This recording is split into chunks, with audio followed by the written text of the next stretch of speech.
Shrine game, sing for the king. The game is yours to play now. The light provides. This is Eventide Radio.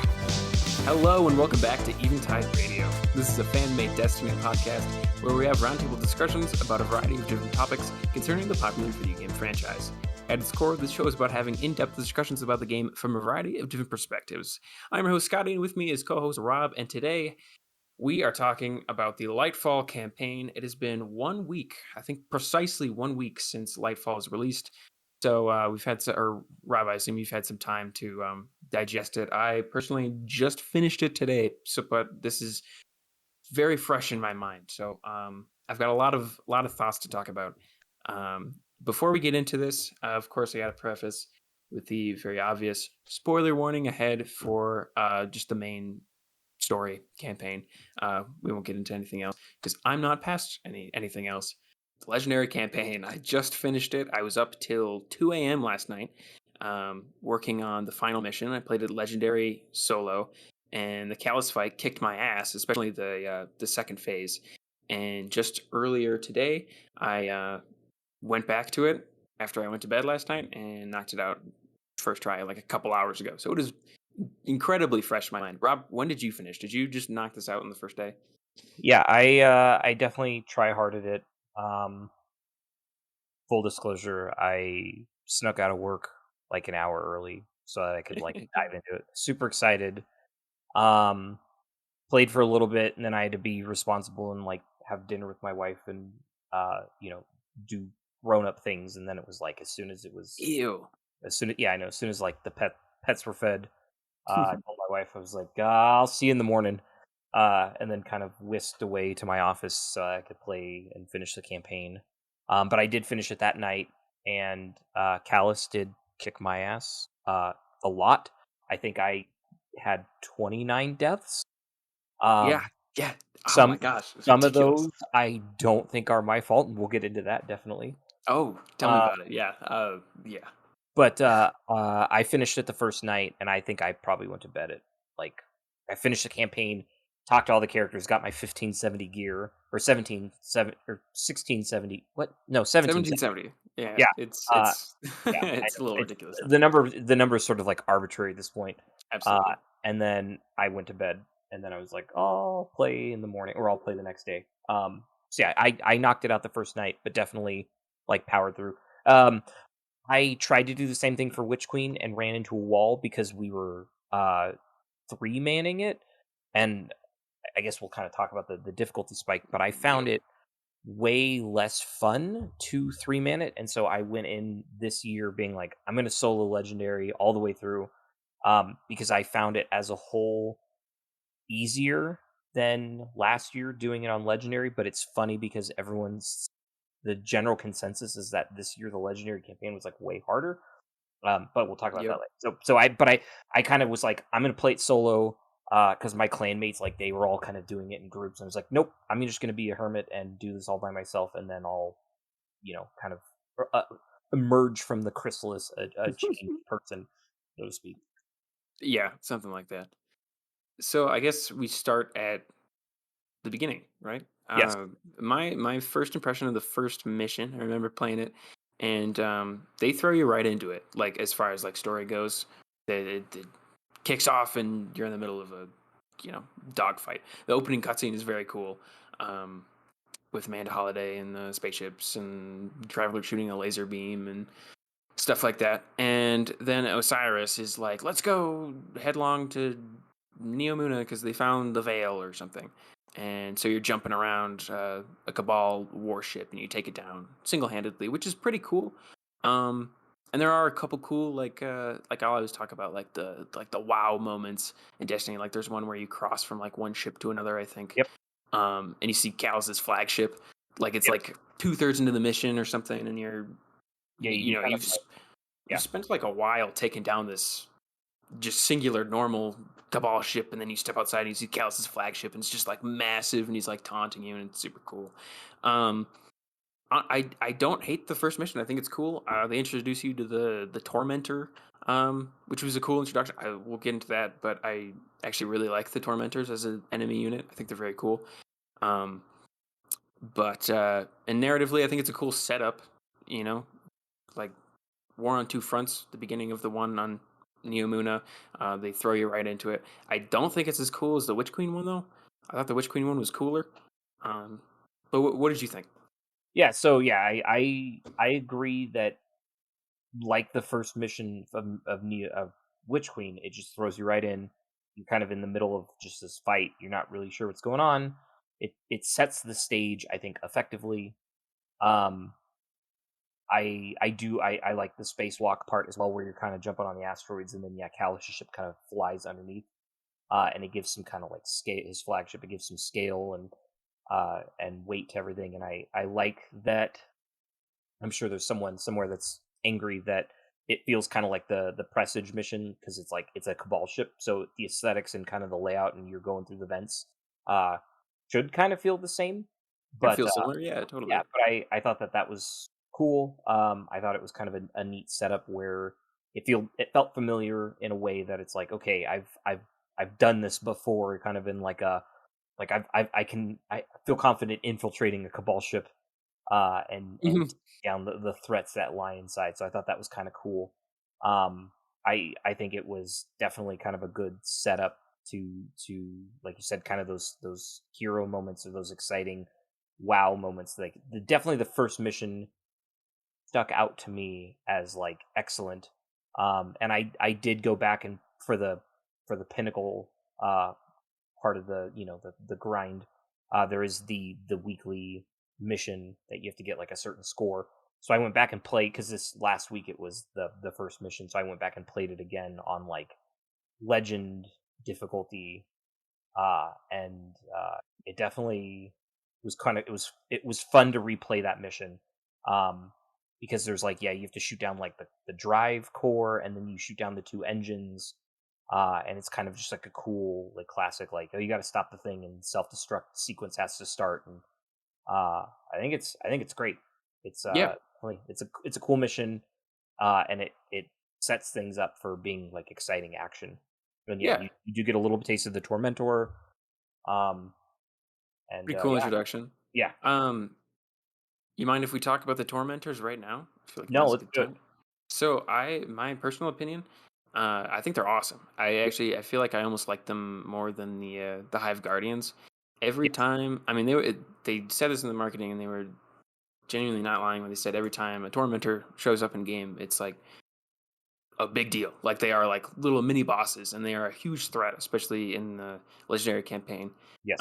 They've got a very cool, like, there's a very unique like way to take them down, right? You got the shoulder pads first, and then they go into like rage mode, and they chase you around. They can like, in their first phase, they can like make a little void like vortex thing that shoots stuff out, so you gotta like be careful of that. And then the second phase, they got their like rage mode, and they chase you around. They can like grab you and suppress you. Suppression is a very annoying thing, especially in that Callus fight. But We'll talk about that. yeah, but they're very cool. I think it takes a lot of like consideration whenever they show up. And what was kind of neat is that I felt like I got better at taking them on like over the course of the campaign, which was kind of Yeah. a very rewarding feeling. Like by the time I beat the Callus fight, I was like, oh, I like could totally handle these guys. Yes. Which is way different than say like the Tormentor fight in like the third mission where you're on Callus's flagship, and there's that little boss fight with one of them. Trying to remember. It's like where you have to take a core and like blow up all the ships on the flagship. Yes. Yeah, that like I remember that being pretty tough. But by the end of it, like I felt very confident handling them. They're very cool. They're very engaging. What do you think? Yeah, no, I will say, since you never did the Valve the Disciple raid, correct? I did it world's first when we attempted it, and Right. I think I did through the caretaker. Okay. So that the mechanic of the kind of glowing shoulder pads is ultimately part of the spoilers, the Rolk boss fight. Oh, that's even cooler, actually. Yeah, That they so it's kind kind of of borrowed and that. yeah, exactly. So like when you actually get to the damage phase, so you have like kind of a puzzly thing that you have to do, like air quotes around puzzle, and then he kind of goes up his staircase, and then you confront him in the staircase, and he's walking around trying to attack you, and every kind of sequence that you go through, you expose both of his shoulders and then eventually his thighs or his kneecap, his thighs. Okay. And so, but each time you have to concentrate fire, and that like once you get all four of them, then you get into the actual damage phase, and the cool music like ramps up, and it's a good fight, and that's why a lot of people like the Rolk fight because he's actually moving around, engaging with you. So many Destiny raid boss fights, you just get to a damage phase where they're just like immobilized and you just output a bunch of damage, and whereas like Rolk actually like moves around and everyone has to like interact, and so it's like it's not necessarily the best thing to just throw a well down because you can't necessarily stay in it because he's going to like attack you, and he actually has like a kick move where he'll like launch you across the arena that you fight in. So so it was kind of a nice little like we'll say throwback, or like they've sort of set the precedence that these enemies have these kind of weak Common spots. mechanics and Yeah, stuff. Yeah. exactly. And so I think that's great. I ultimately like that you can't, because I do agree that the Hive Guardian, what are they called? I can never remember what they're called. I don't know why you just said it too. Uh, Tormentors? no, the from Witch Queen. Yeah. Wait, are they just called Hive Guardians? Right? No, the Lucent Oh, Hive. Lucent Hive. Yeah, I don't know why I can never remember that.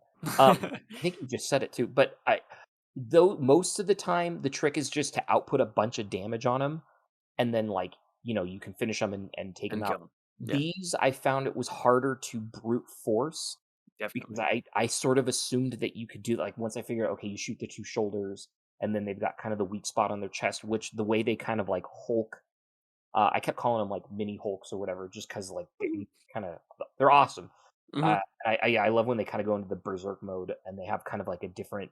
They change their fighting style a little bit Yeah, based on, like they actually which is respond to how very close cool. they get in proximity. Uh, It's a cool enemy to interact with, but like the first couple times I was like, well, I can just machine gun him down, and it's like, no, you can't just stand there and hope, like stand in a rift and hope that you're going to be able to. You actually have to like take in your surroundings. I'm sure there's someone somewhere that's like, well, I just did this and he goes down in 2 hits. Like, okay, but the average person, the intended way, like you actually have to like engage with the enemy in an interesting way, and ultimately can finish them. And it's great because when they do, they kind of like go limp, or like if you kill them, like they turn into like the weird branches. Which is yeah. also like when Rolk dies, he like explodes into a bunch of like roots and branches. Yup. And then And Callus ends up doing the same yeah, thing. exactly. So that's kind of the it's a disciple or enemy of the darkness, like that style. Yup. But yeah, I thought the Tormentor was great, and when you mentioned that third mission, I remember you dunk it and you sabotage it, and I was like, "Whoo, got it done!" Waiting for the chest to drop, and then they're like, Yeah, and "Oh, then there's a that thing. Tormentor," and I was like, I literally like did the yeah, like okay, I had to put Yep. my I had to sweat a little bit for that, and I think the first time I actually died because I Yeah. did something stupid, but it was good. It like I think I'll just say this right now. I think the action sequences throughout the campaign were well paced, and I think there was lots of great like let me sit up in my chair moments. Um, and I think like from the third mission, that was like an excellent point where you're like I literally was like, okay, I got through that. Wait, like next checkpoint. And then they throw that at you, and it was just like, come on! Like, and I Yeah. thought that was a great moment. Yeah. Um, and yeah, so the tormentors are awesome. And then at one point, is it the last mission where you have to fight two of them at the same time? I think you have to do that in 2 different missions. I think so. It's definitely in the last mission. Yeah, and It's in I the last mission twice, actually, because I I think because there so was like the first encounter of the last mission is you're flying around on like the Thresher ships with Strand, and then at the end of it, you end up having to fight 2 tormentors, or at least one of them, and then in the big Keitel War fight, there's 2 of them as well. think so. But that one you got guys kind of helping you out in Keitel's Yeah, ultimate. it's a little different. They can kind of distract them, and they're not necessarily hunting after. No. And that was Yeah. that was what I wanted to say. This enemy felt like the hunters in Halo 1. Yes. Where it's like, especially when there was two of them, and it was like, it was just, it felt like finally. an enemy. Like I haven't felt this in a long time, fighting an enemy like this in Destiny. In Destiny, who isn't just like a bullet sponge that just like where it's like you have to use your cunning and you have to be accurate and precise with hitting those shoulders, because like their movement is a little like funky and it throws you off, and they're not just straight charging at you. Like it was a cool engagement each. Like I got excited but also stressed out every time one of them showed up, because of that interaction. I think it's super well done. Totally. They were like big moments every single time they showed up. And like every time it conditioned me to the point that like every time that little like teleportation noise comes on, like the whoosh, like you hear the distinct like tormentor noise come on, and you're like, oh shit, come on. Like, Yep. So that was always it was a good bad feeling, Right. if that makes sense. I eventually, in the final boss of the Callus fight, I ended up making them super easy just by using disorienting grenades, or they're called what used to be called blinding grenades. Oh, and right. then Osteostriga, and you just kind of run in circles around them, and you blinding nade them, and then Striga like stuns him a little bit too, and then you switch back to blinding nade Striga, and you just run around in circles with them until they're dead. But yeah, I finally took me a while to figure that out. Yeah, I did a Witherhorde strat where I've heard a lot about Witherhorde. Yeah, I'd wait for one to jump up on kind of like the catwalks, and then I'd Witherhorde. I tried the catwalk strategy, and that screwed me over. But continue. Yeah, sorry. but no, it's fine. But I would do that, and then I'd immediately like nope out of there with Strand, and go to the other catwalk and kind of whittle him down. Like I kind of had the timing down. Like I'd use my super on one and then finish him, and then the next one when it came out, I'd Witherhorde back and forth, and then try either I did like a fusion rifle or a heavy machine gun to just kind of like whittle him down, and all the while like also evading Callus. So Witherhorde became my go-to. I was trying everything but Witherhorde because I thought, and then I finally was like, I bet this is going to be easy against Callus, because then I can also just pop one on Callus periodically and slowly get him down. So yeah, that's what I finally did, but not before it took 29 tries or something like that. Right? Seriously. Yeah, so we'll talk about the Callus fight later. We'll get there. Both have opinions, I'm sure. Yes, but yeah, so the Tormentors, I think, are one of the coolest enemies added to Destiny. Period. Yes, in my opinion. Yeah, not necessarily in a long time, just like hands down. Yeah, cooler enemy, like the scythe, the design of them, just how you fight them. Like I am not looking forward to them in like master strikes or like high end content. Like I'm dreading when the new strike that came out becomes a GM and you have to fight. Oh yeah. I'm already peeing my pants a little bit. But like in an exciting way, because it's such a cool enemy, and I think they're just designed really well too. Like they're just neat looking. Oh, they totally are, and they have a cool name, and they are very threatening looking. Besides just being actually physically threatening. But anyways, so if we're going mission by mission, roughly speaking, we land on Neptune, right, with Osiris, and that's when we meet Rohan and Nimbus, I think, right away. So leads us to my next topic, the Cloud Striders, and kind of their place in the story. I personally, I don't just rip the Band-Aid off. I'm trying to like do this without being like just full of venom and hate. So the Cloud Striders are one of my bigger problems with like the overarching narrative of Nightfall, because of two things. Number one, they weren't really mentioned at all beforehand. This is like one of those things that they just kind of like pull out of nowhere. It's like, here's this new planet with this new like race and all this, just kind of out of nowhere. And they are a big part of the story of the narrative, and I don't think you should be doing something like that with a penultimate chapter of like an overarching story. I don't think you should be introducing like new main characters like that right away. And also the whole like aesthetic of Cloud Striders and Neomuna, I just really just don't feel like it fits Destiny. If that I'm makes sense, you know? I'm glad you said that, because that's not really something I have seen a lot of the critiques, but I also kind of agree with you. Yeah, it just feels like it's from a different sci-fi It thing. does. You know? It and part of that, maybe you can make the argument because there's almost like this branching event that happened, right, where Neomuna sort of was established as a result of the collapse, kind of in preparation for the collapse, and they're sort of like agnostic to the collapse because they've continued to develop technologically. They didn't have this mass, almost apocalyptic event that wiped everyone out. So it's like in my head canon, if you will, it's like the aesthetic almost is different because it's so far removed from the weapon factions and everything that Yep. kind of is a part of Destiny, we'll say proper, because it's all, it's all relevant to, all of these factions and companies and systems that were in place as part of the normal golden age.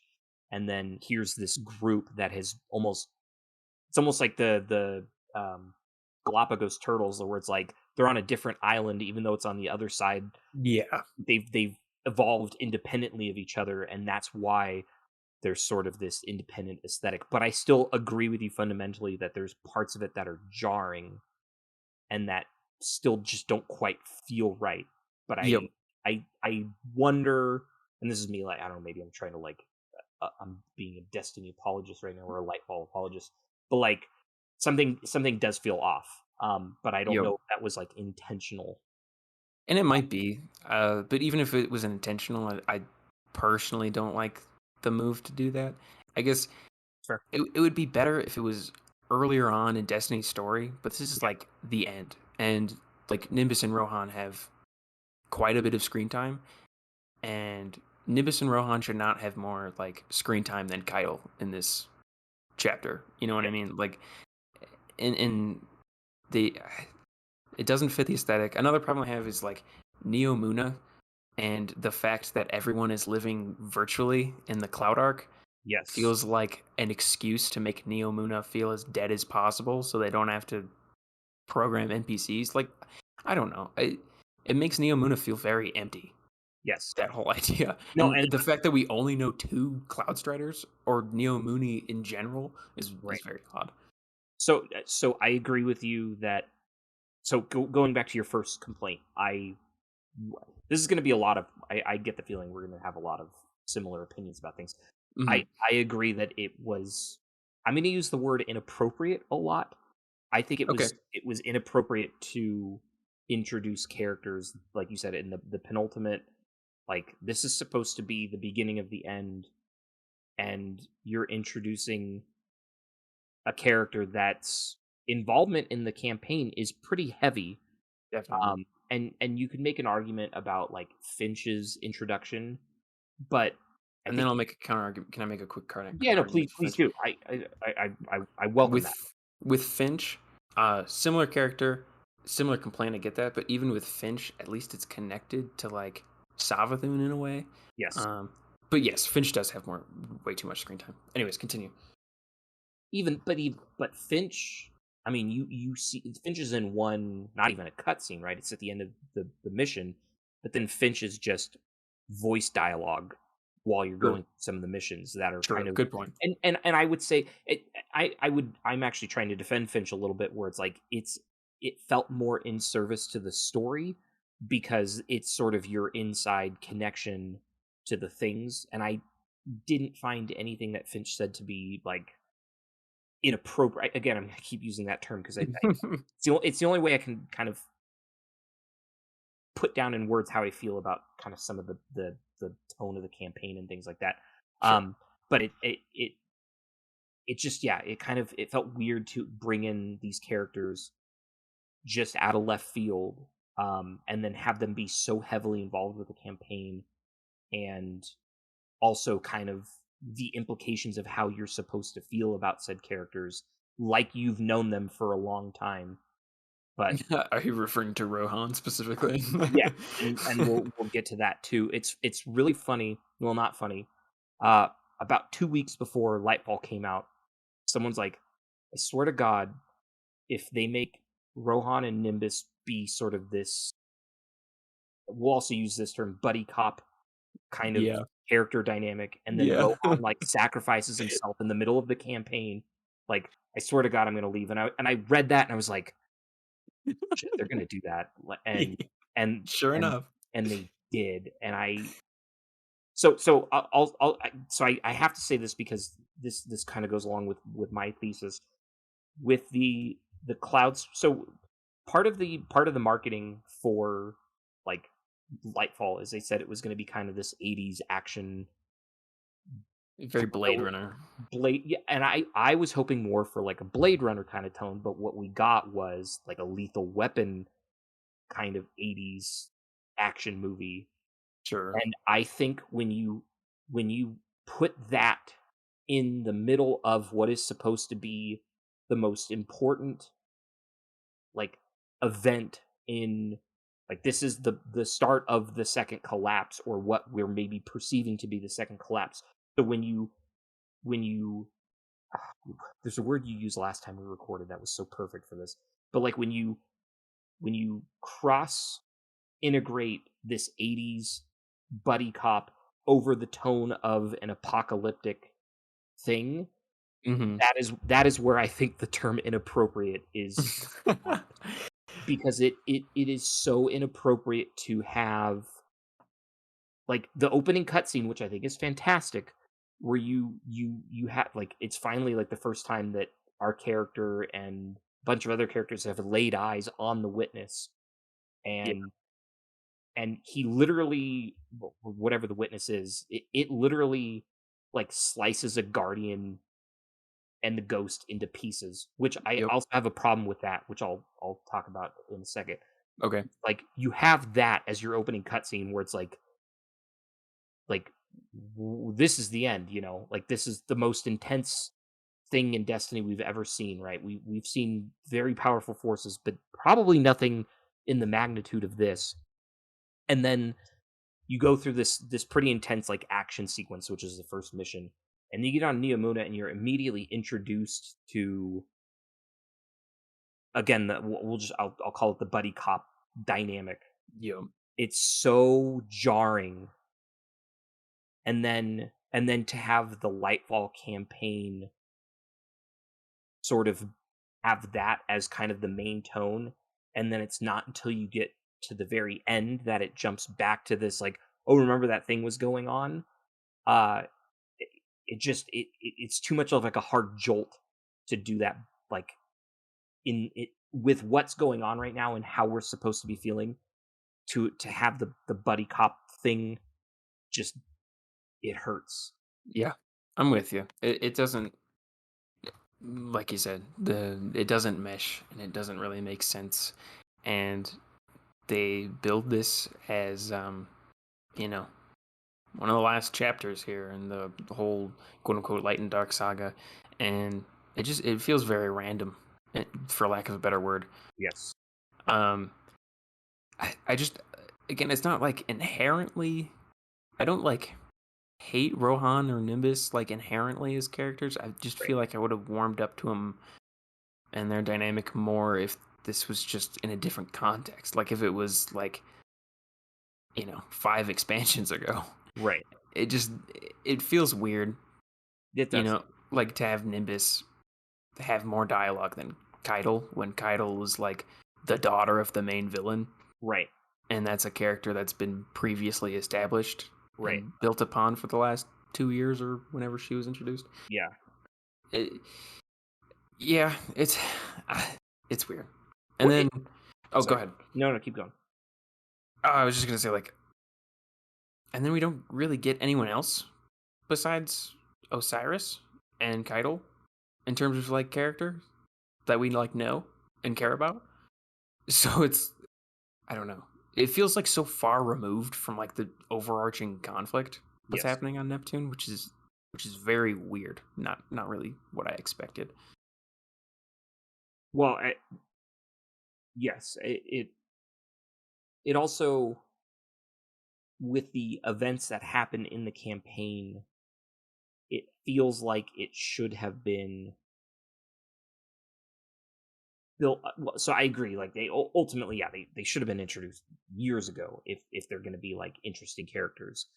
But I think you could still introduce these two characters, maybe not have them be as pivotal, Mm-hmm. right? You just have them sort of be like a Finch type thing where they're off doing their Cloud Strider business as usual and taking care of stuff, but they're like kind of periodically checking in with you, as Mm-hmm. opposed to them being like so on the forefront of the campaign where it it just yeah it just it's like, why are you here? Yeah, it Uh feels like they're like, with Rohan dying and stuff like that. It feels like they were asking us too much to care about these characters that they just introduced. right, And yeah, like you said, if they were a supporting character, this would right, be better. I yeah, I wish like Zavala or Ikora or something was also on yeah, Neptune.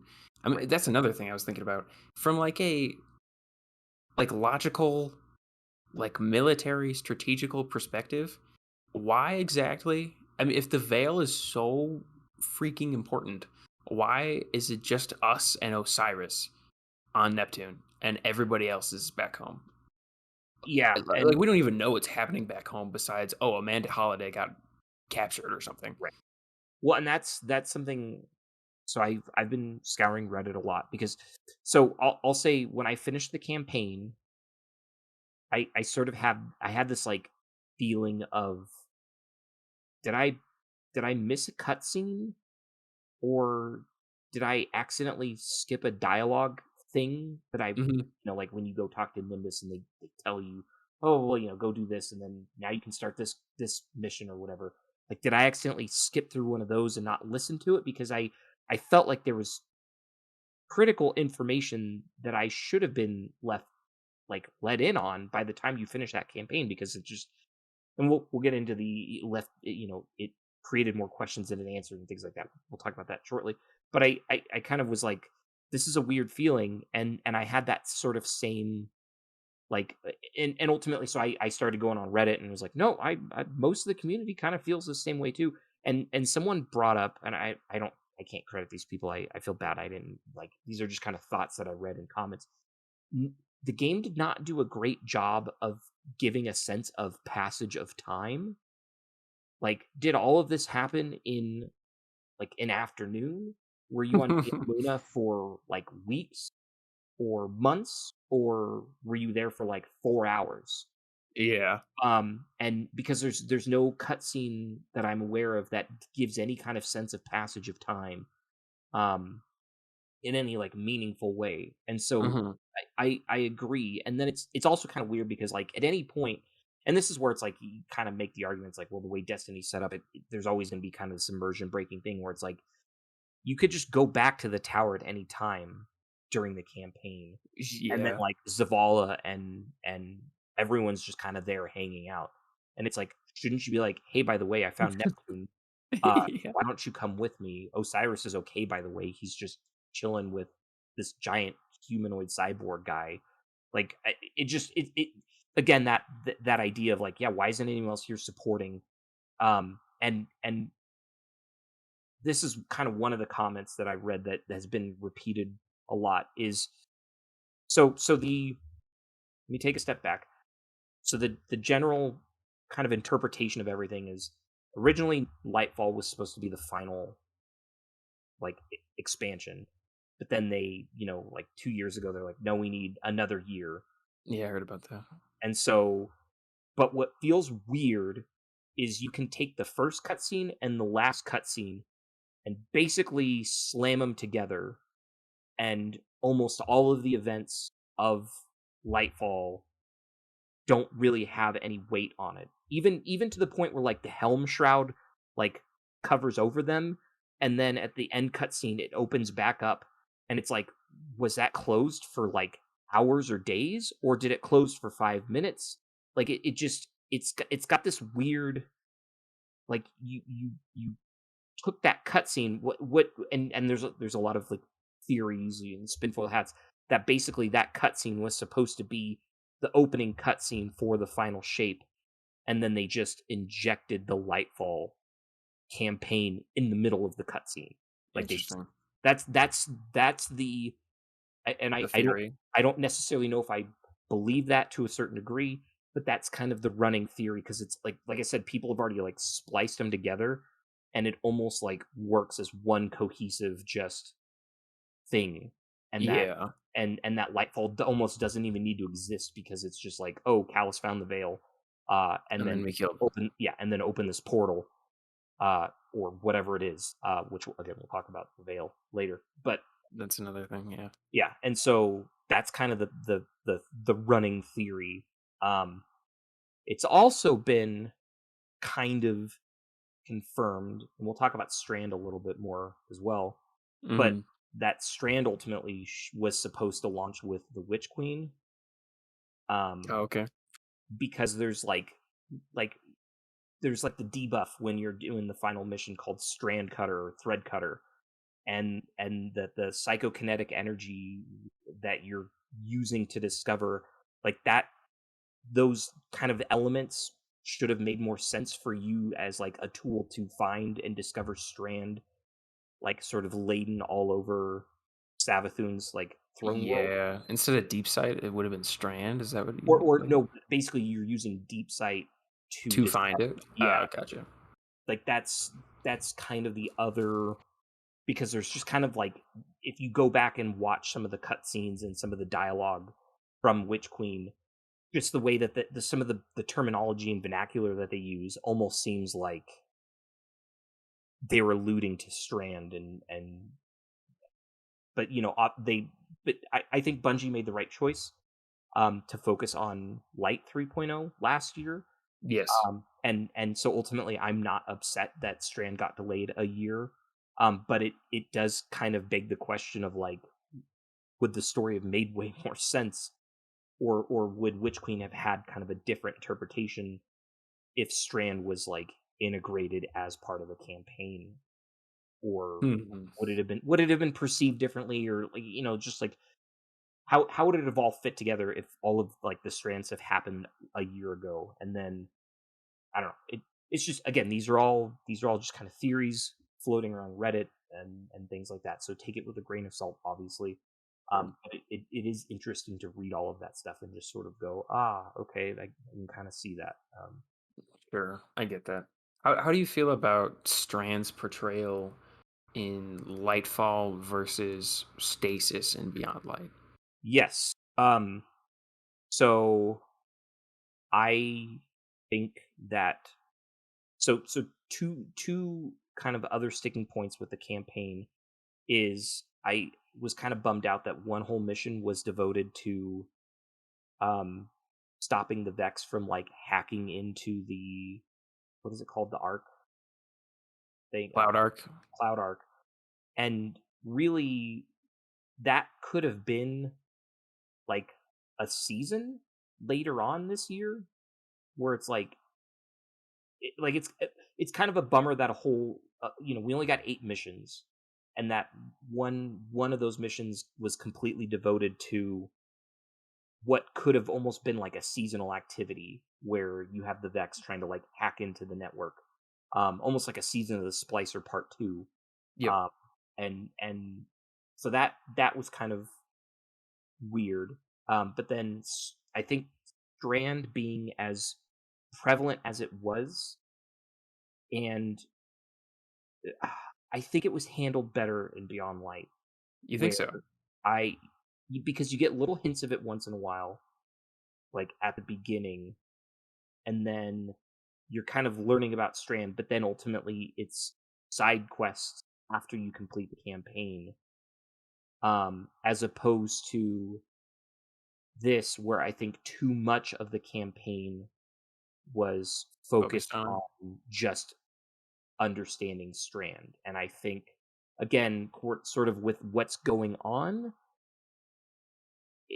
it seemed almost inappropriate that you're trying to learn like a new subclass when it's like it didn't compel me enough to feel that this was the key to stopping Like Callus Gallus. in the Yeah. Veil. Like, because ultimately you can beat the final mission. Like, if somehow the game, like, I almost, and I had this like fantasy dream sort of thing that I almost wish that like something happens when you get to Neptune, and because there's some kind of like darkness energy there, you can't use your current subclasses, and the whole it they could, because I think you could have done it if they wanted the campaign to be sort of this like grand tutorial, and I'm being kind of cheeky with that.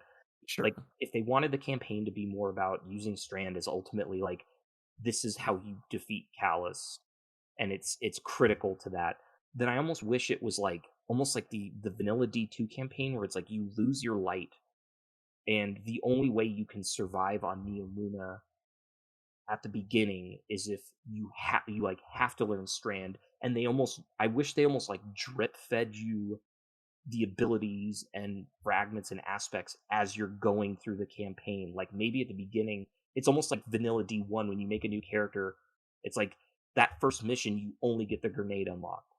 And so you're just starting to learn like Strand, and you get the grapple ability. And so like it's like the first mission or two is like way more of a focus on guns and using this grappling hook to like navigate the city, because like you don't even have like a double jump yet. Like, and I think you could have designed the mission the campaign this way. It'd be kind of cool. Where the difficulty is still hard, but it's more of a focus on weapons and slowly gaining your Strand abilities as you go through. And then by the time you get to the end, you have your super, you have all of these fragments, or you have the two aspects and a couple of the fragments.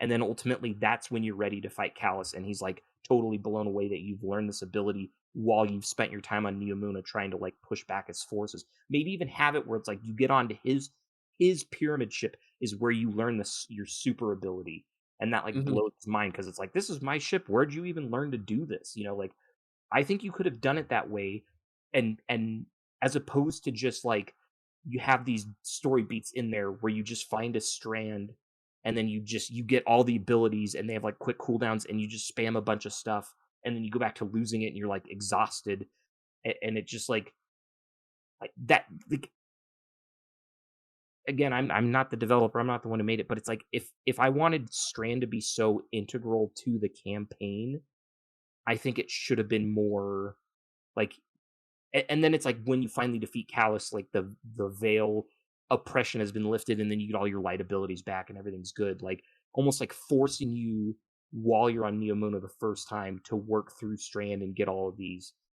I think that would have maybe been perceived better, as opposed to just like, oh, get Strand, get all these fragments and aspects, just like spam it, and then you like lose it once you defeat that sequence. Yeah, I see what you're saying. I think the idea was to avoid people being pissed that they can't, quote unquote, like play their way. Yeah. And they'd be like, oh, I can't use like my void build. Why would you do that to me in the campaign? But I like your idea. I mean, I think that certainly works better from a narrative perspective, because Right. I agree. I don't think Strand was very compelling in terms of they never really gave a reason as to why Strand was like so important to defeat Callus. But and then also what's up? I was gonna say, ultimately you can opt to not use it when you defeat him. So it's like narratively it's even like more confusing if they like forced you, like, again, maybe they do something where it's like, oh, you don't use Strand at the first phase of the fight, and then he's got some darkness power that suppresses your light abilities, and literally the only way you can defeat him is if you grab the Strand and like what you say you look within or whatever when you like hold the button. Yeah. And it's like, oh, and then you just have this like godly Strand, and you just like nuke him, and then like something like that. But it's like you don't even technically have to use it to defeat him. So it's confusing when the game's like, oh, this is the only way to defeat him, but then you get to the final fight, and it's like, Well, you don't have to. yeah, I'm gonna keep using my build, and it's like Sure. I almost wish that for the campaign they force you to not use your light abilities. It would have been an interesting choice and maybe experimental, but with the way things were perceived now, it's like, what did they have to lose if they did it a different way? Yeah, it's that's a tough one. I ultimately I think I agree with you. It would have been better if it was implemented differently. I also I don't know. There are some encounters that like require strand and like essentially require it in terms of just like from like a gameplay perspective, and they're incredibly frustrating. Like the whole, especially when it doesn't work half the time. Like during the first part of the last mission, the Thresher part where you have to like cling onto the things. Yes. I died like 4 times because like apparently if your head isn't lined up with your arm, you just automatically detach from the thing and fall to your death. Right. I don't know. There's just some funky stuff with Strand sometimes. It feels like it doesn't like hit where you want it to sometimes, and I'm sure half of that's user error, but I don't know. It feels a little funky at times, and it made for some fights very frustrating because you do have the option of changing, but it's essentially required in stuff like the end of Headlong with like the merry-go-round part and the Callus fight. You essentially need it, but I don't know. It definitely frustrated me more than anything else from a gameplay perspective during this campaign. I completely agree.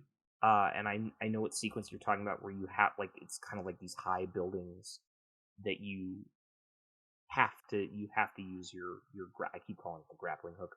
You have to use your Spider-Man ability to like swing up there. Yeah, do you remember the Vex part, like the merry-go-round part with like the spinning force Oh field? yeah, where it's people are calling it the true Trials of Osiris. Oh my gosh, I hate that encounter. Yeah, well, and that's a whole mission of the 8 that's like It's just that's literally that's the only encounter I think in the entire mission that has a darkness zone. The right, rest of it is running around with Strand and listening to Osiris be like, "Look within, flow with the river." right.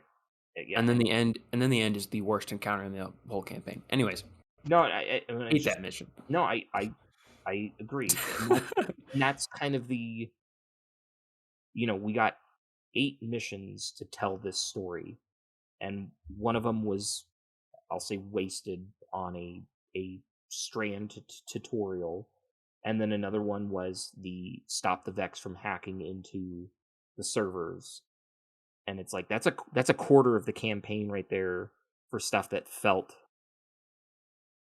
Not important. not important.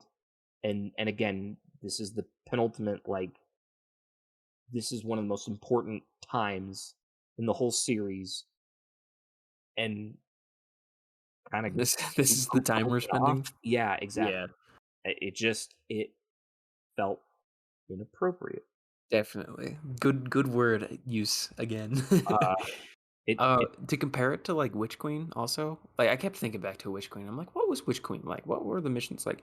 Remember like fighting like an Ahamkara and yes, then having like 2 major plot twists and yeah, like so much happened in that campaign, and I feel like every mission actually like was like memorable and distinct yes, and exciting. Like I can actually I was looking at like a list of Witch Queen missions and I could actually like recall most of them. I remember like there was the Segura mission was right. so tough, though the That's Scorn thing, and then you go to Europa and you go on the pyramid ship, which is super still cool. what's still to this day now one of my favorite missions like we've ever had.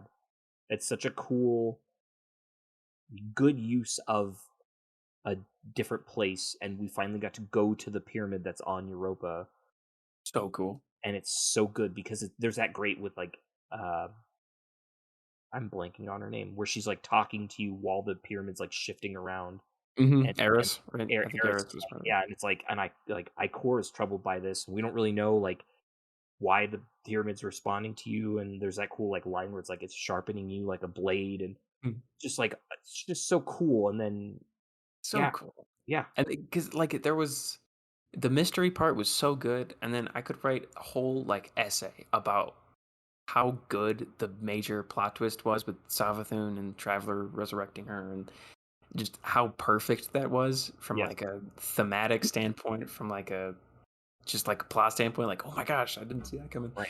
Just so much happened. There was just so much good stuff in there, and even then, there were just like, besides even the narrative, there were just some epic, cool set pieces. Just Well, and that, you know, yeah, like the Ahamkara fight and stuff, which was just cool, right? I mean, right. they gave like a reason, but ultimately, it was just an excuse to have a cool freaking Ahamkara fight. It was awesome, Right. and there aren't a lot of moments like that in this campaign. Unfortunately, there are some. I don't think it's all bad, but there's not as many as Witch Queen. It's definitely a It, step down. it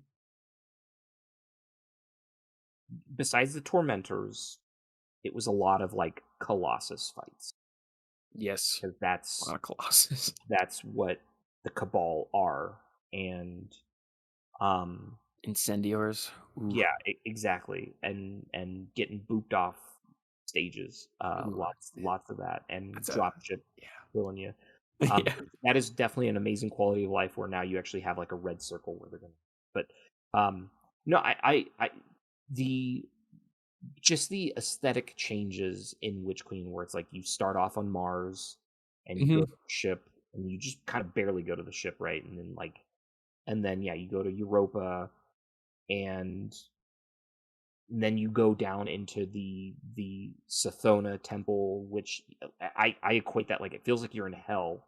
Yeah. Genuinely is terrifying Mhm. when you're down there, because it's just like, like, we shouldn't be here. And then yeah, you're trying to escape, and then like Naham Kara appears, and just a lot of, I still stand by some of those missions are really long. Yeah. But I, like I don't know where this decision came from to make each campaign 8 missions. Um, It but seems it's like, weird to homogenize it like that. yeah, and it's like just kind of like this arbitrary number, where it's like, I think some of those Witch Queen missions could have been broken up into 2 missions, Yes. just to kind of have the pacing make a little more sense. I feel like some of these could have been combined. Yeah, and I think that I think some of the missions for Lightfall are actually a good length, except for the final one's definitely like a long one. And Which it should be, though, I yeah, would and the argue. first mission is long, and it should be as well. But Beginning and the end are the big parts, so it makes exactly, sense to bookend it like that. exactly. But a couple of the other ones just kind of feel a little like, they are where they are. But Yep. yeah, it's going to be hard to not compare it to Witch Queen, because it's just like, that's the most recent thing we have to go off of, And it's and it's also the only other legendary campaign. right, and it was just so well done. Totally.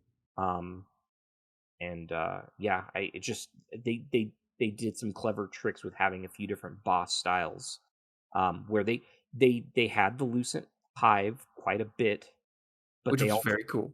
right, because it was like the new gimmick, just like Mhm. this is the with the tormentors, and I'm glad that they added them where they did. um, Mhm. but it didn't feel like, it wasn't like every mission had 15 Lucent Brood, and I'm not saying that the Yeah. Nightfall campaign does anything like that, but I think just with the flavor of enemies, where yeah, you're like, one of the missions you're in Europa, and the main enemy is the Cabal there, and that's a cool way to have just sort of like a break up. Diversity of stuff. Yeah. Exactly. Whereas this, it just feels like you're fighting Cabal and Vex the whole time. Definitely. Um, And like you said, I also think diversity of location is yeah, key. Like you said, Savathun's Throne World, like with like the hell part, is very like Lord of the Rings, Army of the Dead right, style location. And then even in the same Throne World, still the same location, above that is the like her kingdom, I guess, is very like gothic right, architecture, and like it's actually very pretty. And then you've yep, got like a swamp over there, and you go yep, there for some missions, and then you go to an entirely different planet for one mission. You're on Mars for a little bit.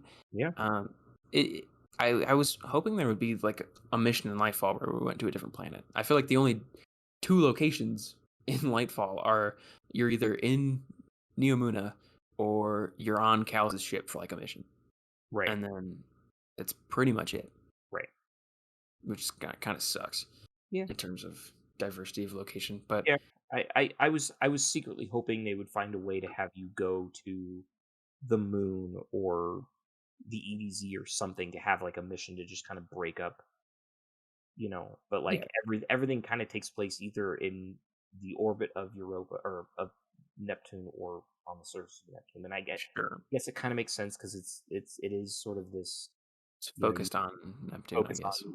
But it would have been nice just to get a little bit of an aesthetic change other than, like we've at this point. I'm also worried that we're going to get an oversaturation of being in the pyramids now, and part of that, it's like that is the darkness sort of like thing.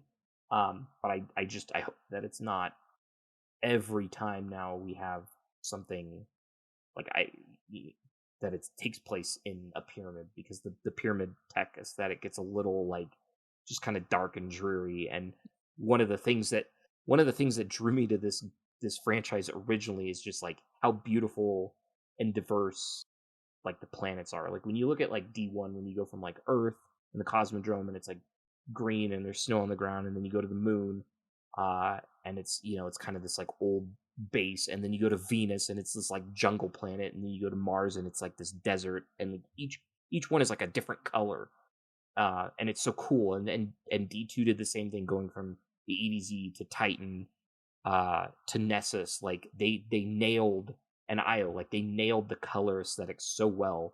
And then now it's like everything's just like dreary and gray and black, and it's like it's gonna get old fast. Sure, I get that.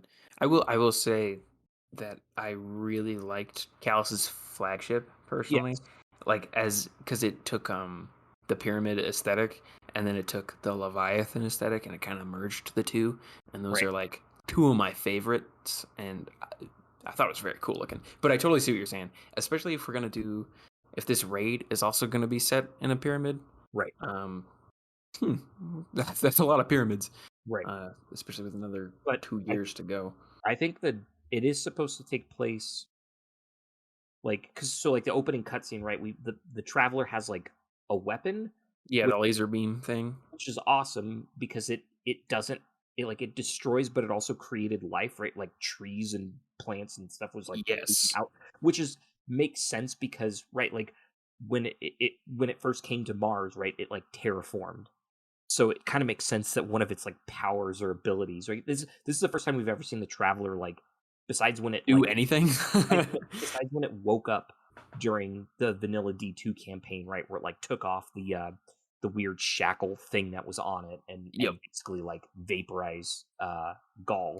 Oh yeah, I forgot I did that. Right. We haven't really seen the pyramid or the Traveler do anything. So the fact that it like had like a Death Star laser, but it also caused trees to just like erupt from the damage that it created, it's kind of a neat, like, again, sort of what the Traveler is, where it just like brings life, presumably, like we still don't know if the Traveler has like a sinister alternate, like ulterior motive of something other than self-preservation, but it's cool that it like has a death beam that causes trees to sprout from nothing. Oh, super cool. That's a super cool idea. And I think based on like the little teaser image that Bungie released for the raid, that it looks like it takes place on the Disciples or the Witnesses ship, because it looks like it's got a bunch of those like white trees kind of like intermingled with the pyramid. So can I say something? Did you see the little teaser trailer they released for the raid? No, I haven't. Okay. Do you mind if I share, or do you not want to spoil it? No, they literally showed 5 seconds, and all they showed was the intro cutscene of you flying into the raid. And your ship flies right into the hole that is left in the pyramid ship. That's awesome. Okay. Yeah. So you are exactly right. It's the like remnants of whatever the Traveler did to that ship. Right. So that'll be very interesting. I'm very curious. Right. And it's called Root of Nightmares, and I want to say one of the tracks on the soundtrack is called Wonorophobia, and I think that's the fear of dreams or something. Oh. So I think it's going to get kind of weird, which I'm excited about. Yes. Oh, before we continue to bash, can we talk? Yeah, I was gonna. And how just banger it yet again is. Oh my gosh! Yes, I've been listening to it. It's been awesome. The intro theme. Have you listened to like the full version of it? It's good. Oh, like the little like I don't know anything about music, but violin or whatever that comes in at like the minute 30 mark is so pretty. And then like the Neptune themes and stuff are just awesome. I will say they Stuff.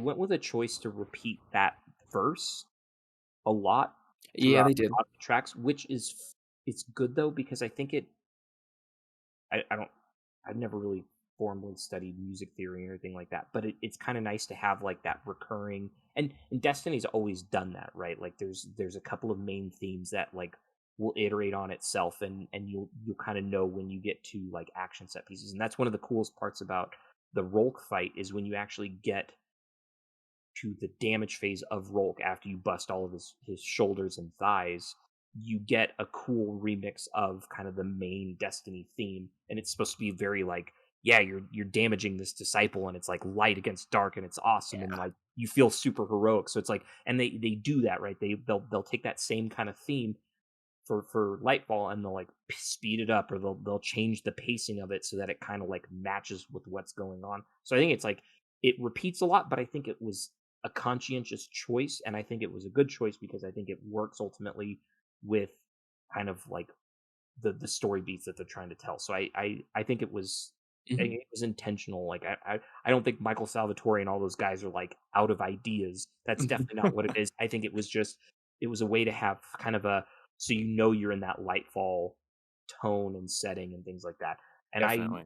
I will also say I am super relieved because I when they first showed all of the kind of original like pre-alpha footage for Lightfall and they announced it, I thought we were gonna get nothing but like synthwave, like Yeah. vaporwave, like whatever that term is. Stranger Things-esque Yeah, like 80s stuff. yeah, and I thought every single track was gonna be that. And there's only like 2 or 3 in the entire soundtrack, and the soundtrack's really long. And so I because the soundtrack released before like the night before Yep. Lightfall, so I was listening to it at work while I was doing some stuff, and I was fully expecting it to be like a synth overload, and I was relieved, and it gave me hope for the game that I was like, okay, it's not just Stranger Things music the entire time, like it's actually good. Not that that stuff's bad, like I enjoy me some good synth No, but I music. get it. Like it's very like Yeah, done to death right. currently. Yeah, and I thought that was going to be the main approach to Lightfall, especially when they made that comments that it's going to be like an 80s action movie, like, oh, they're leaning hard into 80s. And they didn't. And I was shocked but relieved and excited because all the tracks on there are phenomenal. And there's some, yeah, I know there's definitely like, I tried to not pay attention to the titles because I didn't know if there was going to be any spoilers. Sure. But I'm very like the soundtrack is yet again amazing. Like because I have a Spotify playlist that is just literally every Destiny soundtrack, just all like so it's like 12 hours long at this point or something like that. Dang. Like vanilla to now Lightfall. I think I added it, and so it's like sometimes when I'm just having like weird days at work, I'll just like I feel like listening to the Forsaken soundtrack. So Yeah. pull Yeah. that the playlist up. I have a compressed playlist. I have a best of, so I just put That's like my favorite songs on there. that's probably wise because it's a lot of music at this point. But I um, got the, I got the bangers on there. good. But there's really not. There hasn't been like a bad soundtrack yet. Even I like don't think so. I will say Shadowkeep. Shadowkeep isn't the best. I personally don't think Witch Queens is like particularly notable. Um, I said none of it is bad, but compared to like the other ones, I think it's a little samey. That's fair. I think there's some really. I think there's a couple. So I agree with you in general. The whole uh, Shadowkeep soundtrack isn't amazing, but there's a couple really, really, really good tracks on there. Burn of That Salvation stuff is pretty good. yeah, exactly. Yeah, some of that stuff. We're talking about weird '80s stuff, but Yeah. yeah. But but there's a couple that are really good on there, like the in orbit music that played during that expansion is Yeah. phenomenal. There's some good stuff. Respite is a good one. I don't know if that's the Orbit music. It might be, but yeah, So, there's a couple of good ones. so yeah, but it's just and yet again another amazing soundtrack Of by course. Michael Salvatore and all those guys. I'm blanking on all their names, like C. Paul Johnson and all those. There's a lot of people. There's like 4 or 5 of them, Yeah, or and maybe 6. I bet, yeah, they're definitely rocking it. And as usual. So that is nice. yes. Obviously, that we can always count on that team, and of course, the art department and stuff. I mean, it looks good. It does. Looks and sounds good.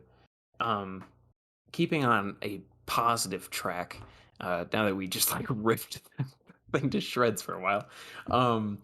One thing I really liked about the story is I thought Callus and the Witness's dynamic was written very well.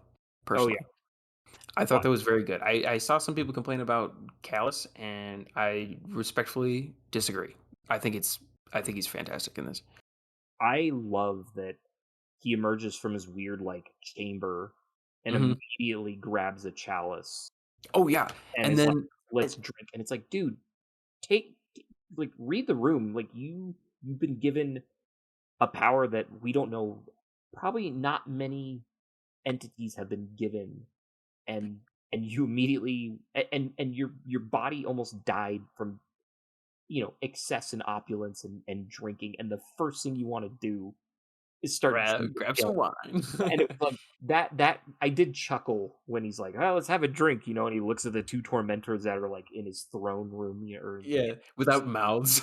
yeah, it's so It's good, and yeah, That scene is fantastic. So he picks up this like rock thing oh yeah, that he like chooses to make into a chalice, which is right, another just thing on top of that. Not only did he pick it up, but he like made it into one. hmm And then it's super cool. It's very subtle. I didn't actually pick up on it the first time, but I try to screen record all the cutscenes because I'm a nerd. And sure, I rewatched that scene, and it's pretty cool when Witness is talking to Callus in that scene. He kind of like glances down at the chalice at one point, and the Witness is kind of ripping on him throughout the whole scene. And at right, the very end, Callus, once the Witness leaves, he like looks down at his cup and he like throws it away angrily. So it was a right, cool little thing right, of like the Witness is like, you are a pig, man. Like, right, so that was cool, yeah, and that was kind of a recurring theme, and the fact that he's like this like Keitel calls him like a ravenous beast or something, and he's like desperate to cling on to whatever will give him more longevity, and right, I thought they did him very well. yeah. I agree. I also absolutely love that where it's like, you haven't found the veil yet, and he's like, yeah, my guys are working on it, and then he makes some comment, and then the Witness like his attitude shifts very quickly, and he starts like what I interpret is like crushing his skull with his crown, because it's like Oh yeah, he's that was he's like bleeding, yep. and immediately Callus is like, yeah, I'll get right on it. Like that felt like kind of a cliche thing where it's like, the evil boss, the guy who's like cocky, and then he like Yep. smashes his finger, like, get back to work, like, but it felt so appropriate, and like, that the Witness isn't taking shit, and Hmm. has like no patience for Callus, like, and Totally. yeah, but I love all of that. Like, he gave him this infinite power of the darkness, and then he's just squandering it and being like lazy, and it's just Yep. and it's just totally to be expected of Callus from everything we Oh, know totally. about, and it's perfect, and that kind of yeah, anytime that those two are on screen together is just, it's so just creepy and evil and wonderful. Yeah, those were the best moments of the Yes, campaign. And then another cool subtle thing is like the contrast between the way Rolk interacts with the Witness versus the way Callus does. right, Like Callus is a little more lax with the whole my witness thing. right, And if you read like some of the Rolk stuff, Rolk is pretty intense about being like a loyal servant and whatnot. Um what was I going to say? The Witness, on the other hand, it's I'm not going to say I dislike it, but it's interesting. I expected the Witness to be like a representation of like this like formless entity, right? Being the darkness and all. right. But the Witness exhibits like human emotion, like anger, and at the ending scene, I'm not even sure what's happening there, but Right. he's like emotional, which is interesting. I don't know what that means, and I'm sure we'll find out what the Witness is at some point, but it was Yeah, definitely interesting. I Oh, this is something that I wanted to that I kind of have a problem with. Um, Hmm. in regards to the witness, is in that opening cutscene, we see him just kind of, or we see it float through space, and there's the ships coming towards him, and he does that weird hand wavy thing, and Hmm. the ghost and the Titan just get kind of like cut into pieces, Yep. and it's a And their weird, ships. and their ships just like fall apart, and it's such a Hmm. cool, creepy thing. But I'm not a fan of establishing an enemy like that, Because where like then they're like, you mean like infinite power and yeah, and and so like when you kind of talk about the that they show human emotions, I'm almost okay with that if it also kind of establishes some semblance of like weakness, where it's like I don't like the concept of an enemy that just has like level 9,000 power and unlimited abilities, and with the I'm gonna use this for a reason. A snap of a finger can just kind of like vaporize you, because then it like, is there even a tension there? It's like, if they could just yeah, melt all of us, if they know we're a threat, why don't they just wipe out the helm and all of that? Like when you establish what a I'm character wondering. that has that much power, it it sort of makes it like not fun, because then it's like, how are we even going to defeat them? It seems like it's just going to be kind of like a BS, where it's like, is the traveler going to sacrifice itself and strip it of power, and then we can shoot it? Like you know what I mean? It's just kind of like, it when something like that happens, it doesn't. I lose interest in that kind of boss, because then it's just like they're unwinnable or unkillable. And the reason I did the snap finger thing, because that was something that I so I'm not a huge fan of the Marvel Cinematic Universe, I lost interest honestly before Infinity Wars, but I did go back and watch them kind of after the fact. Or I watched Infinity War and Endgame, and one thing that I do like about Thanos as a villain is that while ultimately the Avengers lost, it almost felt like they were gonna win for a moment. Yeah. And I liked that, because he wasn't just this ultimate power that couldn't be defeated, and Hmm. there's no like tension, and he just melts everybody, like, because it just like, it's like, what's even the point? But like almost twice, right? The first time is they, Star Lord kind of screws up and smacks him in the face, Yep. but they almost get his glove off, and it's almost like, wow, they They really devised did a that. strategy, right? Yeah, they almost pulled it off, and then when Thor gets the James is axe with the Stormbreaker chest, into his right, chest. Yeah. and he's like, he almost kills him. It's like, it felt like a boss that, or a boss, but it felt like an enemy that had power and was scary and intimidating, and ultimately did win, but it felt like he was still defeatable in some way if they had worked together and set aside their differences, right? Like that's, but this, it's like, why even bother? We might as well accept our fate and let him just snap fingers and vaporize all of us, because it just, I'm not a fan of that kind of presentation of an enemy. Uh, Yeah. I because get then that. it's like, what's going to be the thing to weaken him? Is it something that we don't even have control over? Like, this game's at the end of the day, this game's a shooter, and after seeing that, it didn't seem like guns are going to do anything. Uh, uh, like, what's the point of even having a G horn if you can't? If it's not going to do anything, it's just going to Not gonna. like get. Well, you see, Rob, the key to beating the witness, you're missing the Oh, obvious lay move. it on me. Of course, we need to harness the power of Strand Oh, to defeat the witness. yeah.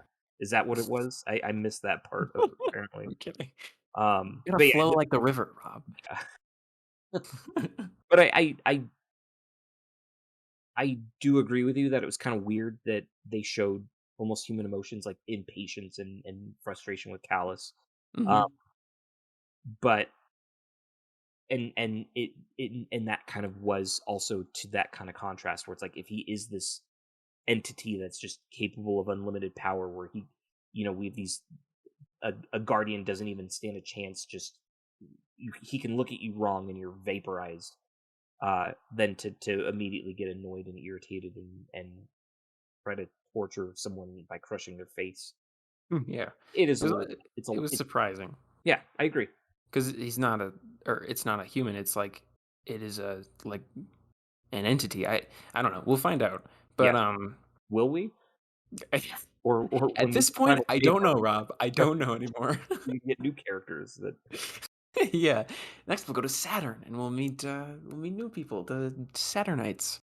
It'll be Ooh, great. yeah. I like And and then we'll fight Aramis as Ooh, the witness, and it'll be just like another last. another disciple. Yup, the third disciple. It'll be awesome.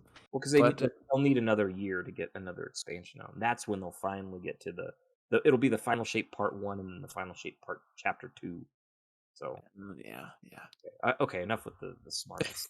yeah.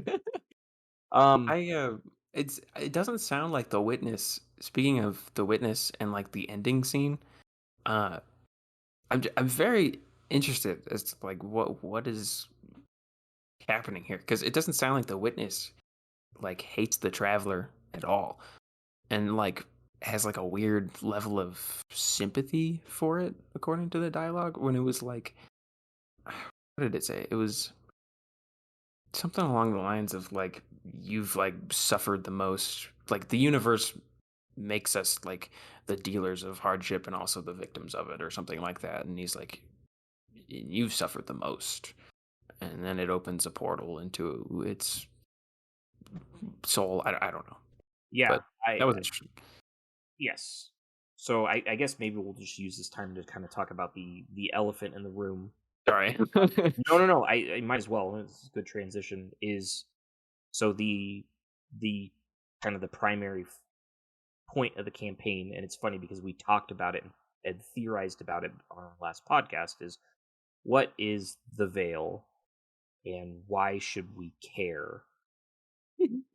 And ultimately, the storytelling device that it was. It's interesting because The uh, MacGuffin the without knowing MacGuffin what it does. and I actually want you to weigh in on this because I was reading Reddit today. There was some folks debating on whether or not it actually was a MacGuffin. And ultimately then someone concluded it's like the fact that you guys are debating about it this way means that it does serve as the MacGuffin. But you are a prosperous film student. It's true. It's true. Not a Does screenwriting student, You're not a but yes. screenwriting student, but you are versed in film, probably more than the average person. Does this fit the MacGuffin like identity or description as you understand it? I'm not Yes. saying I agree or disagree. I just kind of want to know what your thought is. I believe it definitely is. Whether or not it's a good MacGuffin, that is up to personal interpretation. But it definitely it is. A MacGuffin is defined as an object or device in a movie or a book that serves merely as a trigger for the plot. That is exactly what it is, and it means nothing else. There's no emotional attachment that any character has to it. It is simply the object that the whole war on the Amuna revolves around. Right. And that's it. It is merely a plot device. They don't even explain what it is or what it does or anything. It's just this is a thing that the bad guys can't get, and it has magical powers, and the good guys need to get the magical powers first. And it's cool. It's as simple as that as far as Lightfall goes. Okay. And that was kind of my understanding what a MacGuffin was, but That's a counter argument. someone was trying to use the argument that it's like that a MacGuffin could be replaced with any other object and it wouldn't change the plot or something like that. And basically, No. like you can't replace the veil with a briefcase and have the event still be the same. Like it's so like again, that was maybe like someone's different interpretation of what a quote unquote like MacGuffin is. Yeah. But It's like no, I don't agree with that definition at all. Like, because if we look at like one of the most famous MacGuffins from Pulp Fiction, like the briefcase. right, and that's the example they were using. Well, you can't replace the briefcase with anything. Like the briefcase represents like an object, like something of value. Like Right. it does have like properties to it that make it distinguishable from something else. Right. Right. So I don't know. Personally, I would disagree with that description of a MacGuffin. That doesn't make And sense to me.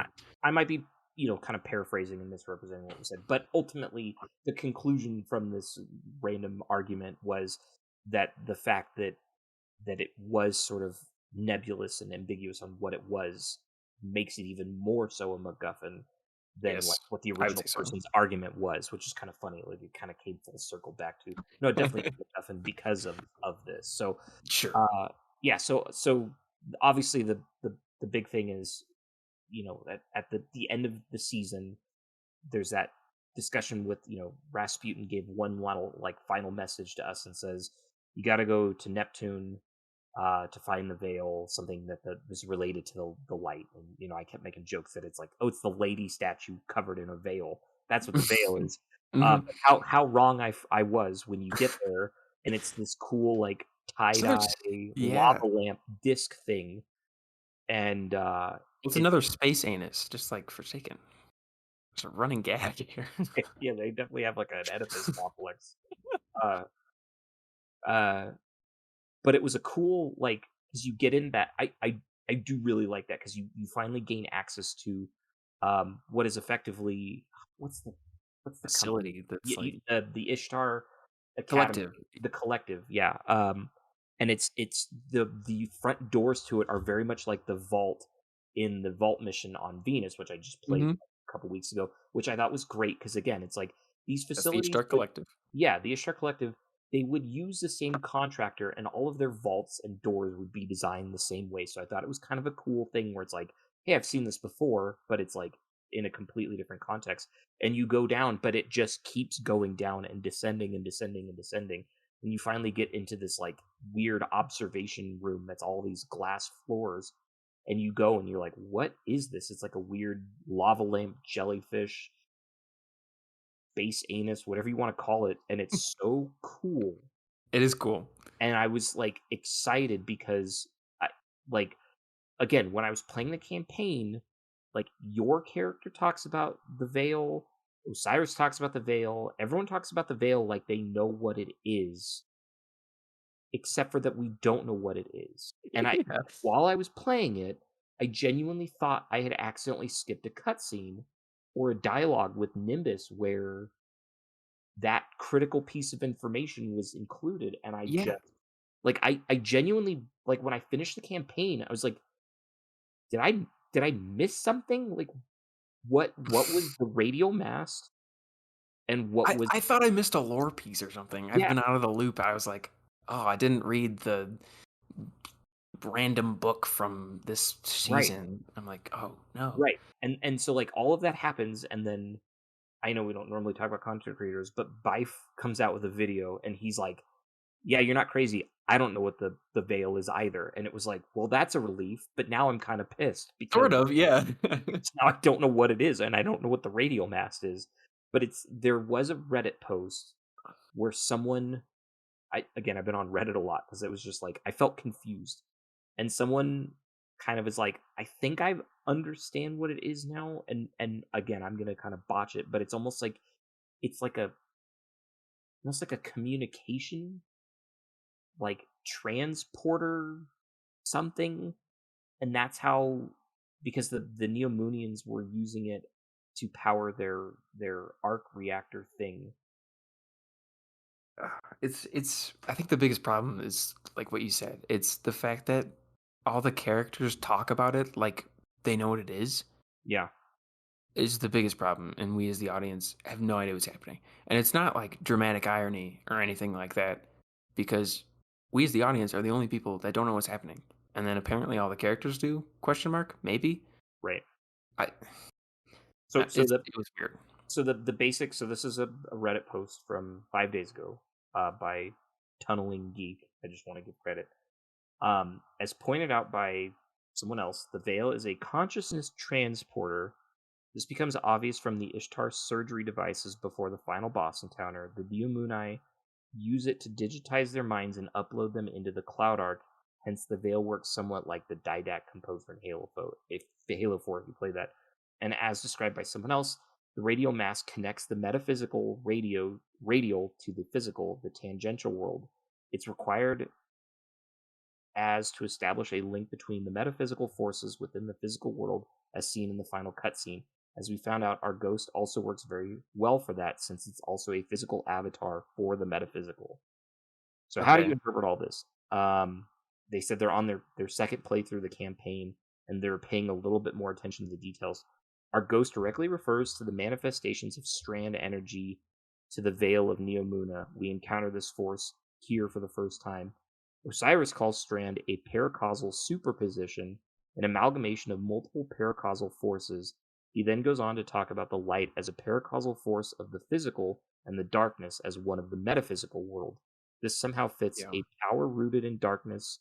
Strand can still, however, manipulate the web of the physical world. And then our ghost feels very similar to being close to the traveler when near the veil. But since the theme of the metaphysical, the cloud-based consciousness, ascendant plane, and ley lines is connected to the darkness, how can this be reconciled? So this brings him to the conclusion that the veil is not only a consciousness transporter, it is a literal link, a transporter between the paracausal forces of the light and the dark. The line between the light and the dark is so very thin. Indeed, it is only the veil that separates the two.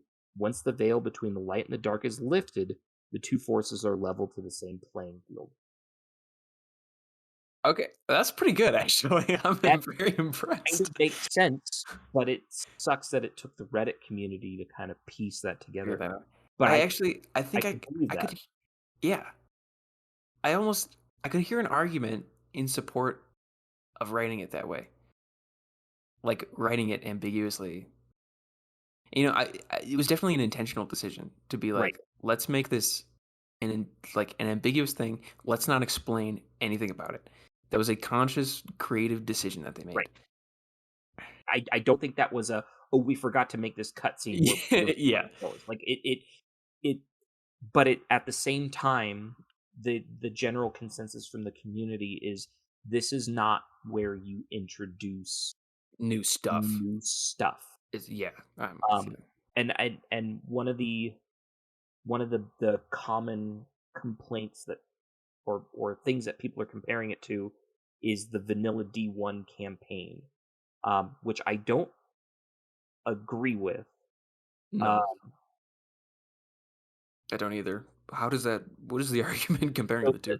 This campaign fell back onto the worst tendencies of launch D1. So this is a opinion from someone on Reddit.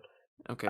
Everything is set up, nothing is payoff. D1 as a whole had a huge tendency to set up new things with every expansion that it never paid off, and we had to wait for years into D2 to see in-game. Many of these things weren't even mentioned in campaigns, or were even talked about in the lore, leaving us feeling like we'd never seen them in-game because they were quote-unquote just lore things.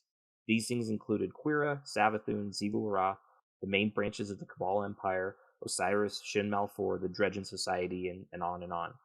D2 began drip-feeding us some of these early on, but D2's real stride with narrative storytelling came when we finally got to the start of seeing these things pay off as a focal point in the last few years. This campaign went right back to setting things up without actually discussing them. That's just not how the story needs to work, given that we were where we are in it. Funnily enough, from all the patrol interactions with Nezarec, it looks like the raid is going to pay off things instead of set them up, but the campaign didn't. It was rough. Also, Nimbus is annoying. Cannot stand him. Gotta plug the Nimbus slander in there. I know. Yeah, everyone, because it was like, what's your opinion on the campaign? And while I kind of agree with that, I also don't agree with that. Like, again, you know me, I'm the D1 apologist, of course. But knowing now that this was going to be a 10-year story, I think there was an intentional decision, and I know there's a lot of rumors about the original D1 launch and that they had to change things at the 11th hour and they had to shove things in Grimoire that were supposed to be in the game originally and people left and blah blah blah. Like, we're not going to get into that, but I feel like you can't, for lack of a better term, blow your load in the first year. Things had wild analogy. things had to be set up and be ambiguous to kind of spoon feed you and drip feed you. You can't it's kind of crazy that they introduced Oryx in year 2 and then kind of finished off his story now knowing kind of the ramifications and how big the hive are, and like what ultimately their impact is in the overall darkness saga. Like, it's kind of crazy that we got orcs so early on, and then like how many years was it before we finally got Savathun introduced, and how long is it going to be before we get Xivu Wrath? Like I think it's good because ultimately you gotta have a carrot dangling in front of us to keep grasping at. Now, and I'm not saying that excuses some of the kind of like ambiguous things of, that there's the classic, I don't have time to explain why I don't have time to explain. Like, Yeah. there's some holes, I'll admit, but I still don't think that the D1 campaign, the vanilla D1 campaign, is so egregiously offensive because like they're not going to explain all of what the Warmind is, because now then you can't tell any Exactly. stories with the Warmind. And like, Exactly. look, we finally like, yes, it took 6 years, but it was satisfying because for years we've been setting up what the Warmind is and what Rasputin, like, and his overall importance, and then we finally got a cutscene explaining like why he was built, and that he ultimately didn't destroy the Traveler because of Anna's like desire to turn him into something more than just a war machine. And it's like some of that stuff was teased all the way back at the very beginning, but we still like I I get mad about this because people are like, I don't know what the Warmind is. Why should I care about that? And this is in the context of like playing the original D1 story.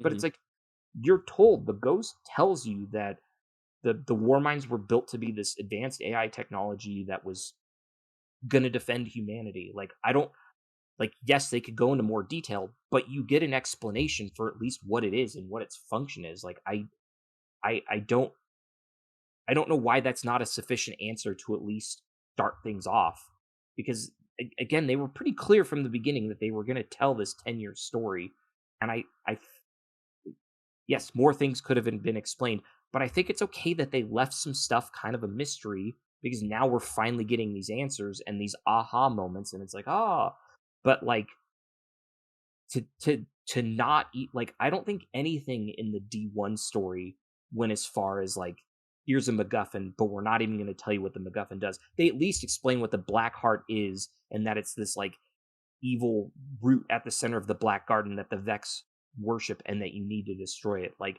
So there's the at Traveler least, can start healing again. right, and then you destroy it, and it's like, oh, the Traveler's healing. It's like, oh, there's an actual explanation of what happens, of why you needed to destroy it. Like, I I I still get confused why people say you get no context for anything, and it's like, but you do, like, at least to a certain degree, like, Yeah, and it's weird. sure. It's weird to compare it to like, oh, it's a vanilla D1 level stories of bad. It's like, no, this is almost worse in a way, because you don't even know what it is. And I agree with you that it was probably an intentional choice to not just flat out say, yeah, it's a thing that allows the Traveler and the Witness to be on the same plane of existence, like, if that truly is what it is. Mhm. But I think they could have given us a little bit more, and they certainly should not have our character in the dialogue seem to know what it is, because I think that was like the weird part, where it's like, again, it's like, did we miss a lore piece? Was there a cutscene missing? Like, Definitely. and that's the part. So okay, my rant is over about No, no, it comparison. it totally makes sense. I'm with you, and and yeah, it is just, it's weird that like because it feels like we're supposed to know what it is, Right. which is just so odd, and I don't know. I guess the ambiguous storytelling. It feels like they're playing into this whole like seasonal long term storytelling model more, instead of trying to focus more story beats into one campaign. I think was the idea. It's like it feels like they're setting up the Witness Veil thing to be like a year-long investigation, and I personally don't like that. Do you think it's gonna pan I out that way? I 100% think that's what they're gonna do. But Yeah. that what worries me is, and someone brought this up, is the story missions stick around, but the seasonal content doesn't. And so a year from now, like, I have that. maybe throughout this whole next 12 months we're going to get all kinds of lore and explanations, and there might even be a cutscene where we're finally like, yeah, it's a way to beam the metaphysical to the physical realm, or like, okay, there's that explanation. But then is it just going to be in a random, like in a season 21 cutscene that you'll get to see one time, and then a year from now when you go back and play the Lightfall campaign again, or someone decides to buy Lightfall and season 21 is no longer available, they're going to be exactly just as confused as we are now, and that's a problem. Back to the internet, as the whole Destiny story has always been told. Right. You know, it's that's how it's always been. Not that that's a good thing, but I mean, since the beginning, we've been doing like, oh, you want to actually know the story? Head to the Grimoire cards on Bungie.net, and et cetera, et cetera. Hey, to be fair, you could access them from your phone. Oh, my bad. But you know, it's like it's always been told in this like external way, and Exactly. they've never had too much of a priority on telling it internally. I don't know. The more I think about it, the more I like. I don't know. I can't. I don't hate it, and I can't put my finger on why I don't hate it because I can't figure out how to defend it. Because it's a mystery, and it's so weird. It's interesting. It is. Like ultimately, at the end of the day, I can't like deny that I'm not like I can't say I'm not invested. You know what I mean? Like I do want to know what's like happening here, and I am interested, and like I am kind of like hooked. But No, I'm right there with you. you know, but does it make the campaign good as a narrative? I don't know. Like it's hard to defend this, but I don't despise it. At the end of the day, Okay. No, and I think I agree with you for the most part. It was more like when I went to bed that night, I thought I had missed something, and that was the part that felt weird, where I didn't have that moment when I had like when I finished the Witchwing campaign. It felt really good because it kind of at least sort of had a bookend, although I've been complaining for the last year of like, where is Savathun's ghost? Like, we haven't really finished that plot, and like now I'm kind of getting the feeling like she's going to be relevant to the story in some way, because like what we find out that she was the one hiding Neomuna from the witness. she put the veil on Neomuna, which was why I was a little sad that she wasn't brought up besides the opening cutscene. Right. But we may get this is the end of the first week, and we may get something else later in the season. I know, and I hate that. Right. But they like, and not even talking about the seasonal story, which is kind of unrelated. I mean, it's similar, but it's also not like. But I could see there being like, I mean, we spoilers. There's a new exotic quest that dropped today. That stuff. Yeah. So, and it's not. I don't think it's a seasonal thing. I think it's related explicitly to Lightfall. I think so too. So, they could just be, and they've always done this, right? Almost every expansion had stuff that was delayed later, right? And I think probably the most egregious that everyone remembers is like the Taken King, right? Where No Time to Explain didn't come out for like a month or two, and same with Sleeper Simulant, like that took a few weeks before it released, and so it's like they could be kind of drip feeding seasonal story stuff later, or not seasonal, but expansion story stuff later in the next couple months. I'm sure I agree that it's annoying, but I'm also kind of like, I feel like there's got to be more. Oh, there totally is more. I guarantee it. This is how they're gonna do it. I think they've committed to the seasonal storytelling model, and they've been doing very good about it. But it's we'll get to know more absolutely over the next 3 months, and then even more over the course of the next year. But I understand if people are frustrated playing this as a coherent singular narrative and being like, huh, there was no payoff at all, which is fair. But And that goes back to one of the first things I said, where it's like you can almost take the opening cutscene and the end cutscene and put it splice them together, and nothing really changes besides the fact that Callus dies somewhere in between there. But right, who didn't expect that to happen? So and there's like a door in the Traveler now. yeah, Oh, and it's like the other weird thing is like, and that's the other thing too, where it's like it like this is supposed to be the end. The witness goes presumably into the Traveler or like cuts him open yeah, or something, and that's then a like portal. Osiris literally calls it portal. right, and then you go and talk to like Zavala, and he's like, it's weird because he's like the Traveler's gone. Like I think that's like the actual Yes, phrasing. I But remember him saying that too. I was like, "What do you mean but he's gone? It's right yeah, there. he's literally he's still above us in space, We still have our light. I mean, and he's we not like dead." still have our light, right? So it's like it's kind of this weird thing where I'm like, how am I supposed to feel? Yeah, I was like, "What are you talking about? Because the We're fine." the status quo is maintained. Like Yeah, like I'm not even that concerned. I'm more intrigued than like right, it doesn't feel like a dire right, circumstance. Like, oh no, the witness got the traveler. It more feels like, huh, right. I wonder what's happening right now. Yeah, it's like should we be worried? Should we go in there? Like Yeah, you'd think the first thing we would do is send a probe into the portal and see what that's happens. what I'm thinking. I'm like, why aren't we going in there? Like Osiris was like, well, you could just chill out and stuff. I'm like, Yeah, did we try going in? I'm just assuming that we tried and failed, right. but it does seem weird that they didn't It'll even be in it'll mention be in that. it'll I guarantee you it'll be in a lore book next season where there's gonna be Yeah. like it'll be all about, oh, we spent a team up there and tried to Yeah. study it, and yeah, Yeah, we it sent the Fenchurch guy in there, if right. you remember that. Exactly. Well, it's just like at the end, like the season after the Witch Queen, I think there was a lore book about uh Ikora and the her hidden Mhm. to like clean up the body of Savathun and like remove all like DNA samples and everything like that. It's like, why is that in a That's lore cool. book like a season later or something? Like, it's kind of Yeah. stuff weird like that. Like we're gonna get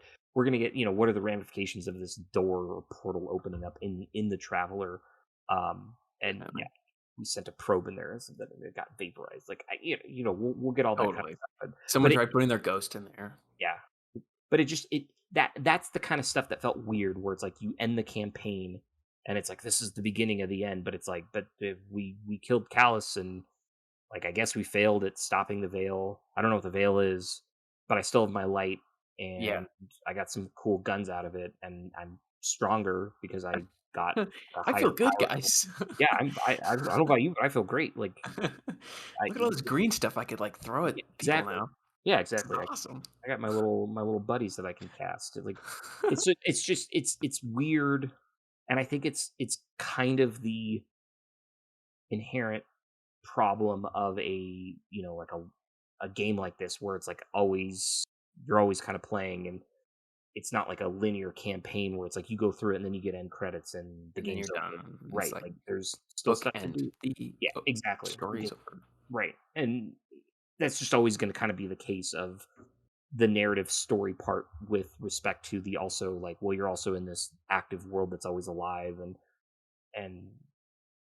it's also the weird thing of like every guardian is the guardian that failed at getting the veil. It's like, and we all happen to wake up in the same point in the cosmodrome, and all that kind of silly Mhm. stuff. It's just like, yeah, you just have to kind of hand wave it away a little bit, like A little bit, yeah, which is fair. It's a sci-fi video game at the end yeah, of the day. It's like exactly. So it's I'm not gonna lose sleep over this, although I think I did no. a little bit that first night because I was like, did I miss what the hell is the veil? And it Yeah, looks good. Yeah. I totally remember playing that first mission, and they were talking about the veil and the Radal Mast, and there's like, I totally didn't read something I was supposed to, because Yes. I was like, because I told myself, I was like, I'm gonna do a little Destiny lore recap before I do this, and I didn't, and then I was like regretting it. I'm like, oh man, I should have. I don't know what's going on, and then lo and behold, no one knows what's going on. But I had a narrative question for you. I'm very curious to see what people think on this. I liked this personally. I thought it was cool.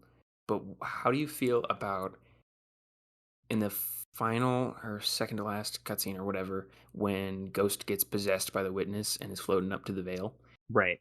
and Keitel is like, "Shoot your ghost, man!" And Yeah. then you hold up your gun and you don't shoot it. How do Yep. you feel about a cutscene making a pivotal, like, decision for your character. I see both ways. I personally liked it, but I could understand if people were like, "Oh, that I would have shot it or something." Yeah, no, it was like, well, but see, that goes also into the with we didn't know the ghost going up there was gonna activate it, right? That's true. It was just kind of the ghost is like, oh, I've felt this before, and it does that where it talks in the third person or whatever. Wait, no, but Nimbus was like, I think Nimbus says like, "It's activating a link" or something. Right, but it's like, but how does he know? Like, I don't know, but it just I didn't know quite how to feel, but I do like that Keitel was like, kill your ghost, and it's yeah. like there is an actual moment where you raise your gun up and look through the sights. But I'm also kind of confused because I don't think that a basic like don't you need some kind of darkness infused like weapon, like the whole like thorn or the special darkness weapon that the Scorn needed to kill Cade's ghost? Like, I don't think you can just shoot a ghost and kill it. Oh, is that the So case? that I was kind of confused about that. Like, I thought it was like, Wait, no, no, that's not true. I understand why you think that, but I remember there's a lore piece, just because it's one of my favorites, right, where where Fellwinter uses the shotgun. yes, that's exactly what I was thinking of. That's so funny. I guess you're right. Yeah, he pops out a shot. He just But then why was it like a big deal that the the the one Scorn boss, like did he have a darkness infused thing? I don't remember that in the it campaign. was Was like that? it was like during the cutscene, right? It was like a special shot that had to kill Cade's ghost or something Oh, like was that. it? And Are you that was the sure? whole, I don't I well at this point you're absolutely right because of the Fellwinter's lie Totally. thing. I don't know. I'm not a lore master. But I understand. I But understand. yeah, Yeah. but ultimately I do like that. I'm one level I'm kind of like, well, obviously he's not my character's not going to kill my ghost, but the fact Sure. that there was that moment of Of like like, oh, should not I? even hesitating and pulling the gun up and then sort of stopping. Uh, I did like that as kind of just a good little bit of a gut wrenching moment. yeah, I thought that was cool too. It was neat. Um, There were some good moments. I almost kind of wish there was like a follow up conversation between you and your ghost about that. Like Yeah, I don't even think the ghost acknowledges. he does. He or right in the cutscene, he like once he's like done being possessed, he's like, "What happened? I don't know what just Well, happened." what I mean, like acknowledging that your ghost actually activated the veil. Oh yeah, yeah. Like there's no like a oops my bad, uh, My bad, guys. and or just some sort of like introspective moment like hey, like I almost ended you. It's nothing personal. Like just some kind of like moment to acknowledge that almost happened would be kind of interesting. Where it almost like creates like a momentary rift between you and your ghost. Yep. Um, Yeah, and that like that would be cool. make like an interesting, almost like story mission out of it or cutscene where it's like where like you literally start the mission dying and your ghost is kind of like I don't know if I want to revive you now, or there's like some kind of just something to Sure. kind of like the elephant in the room of like you almost killed your ghost Sure. for the sake of humanity, but you didn't, and now that decision is sort of like you have to live with that decision that you didn't, and now you know It'd the be a veil. cool, be a cool like payoff too of like the whole arc that started with Forsaken when you go on a murder revenge spree and Ghost is like, I'm not comfortable with this. Right, You make me scared sometimes. right, Wi- when you start dabbling with the darkness with of the it, darkness and Ghost is like, right, I'm not 100% on board with this. right, yeah, and I like that there's kind of That rift that's been that brewing for a while. yeah that cricket on your shoulder of kind of like hey this is you thought Literally, about yeah. what you're doing. Hmm. No, Totally. I think it's great. um I hope that there's some kind of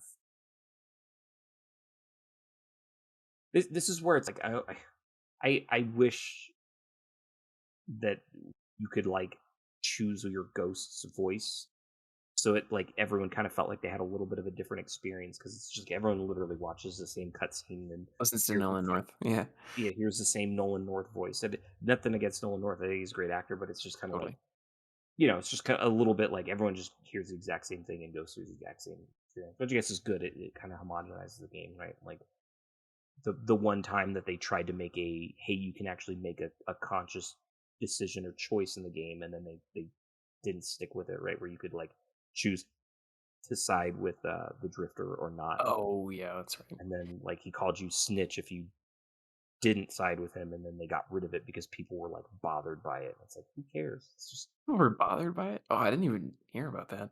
yeah.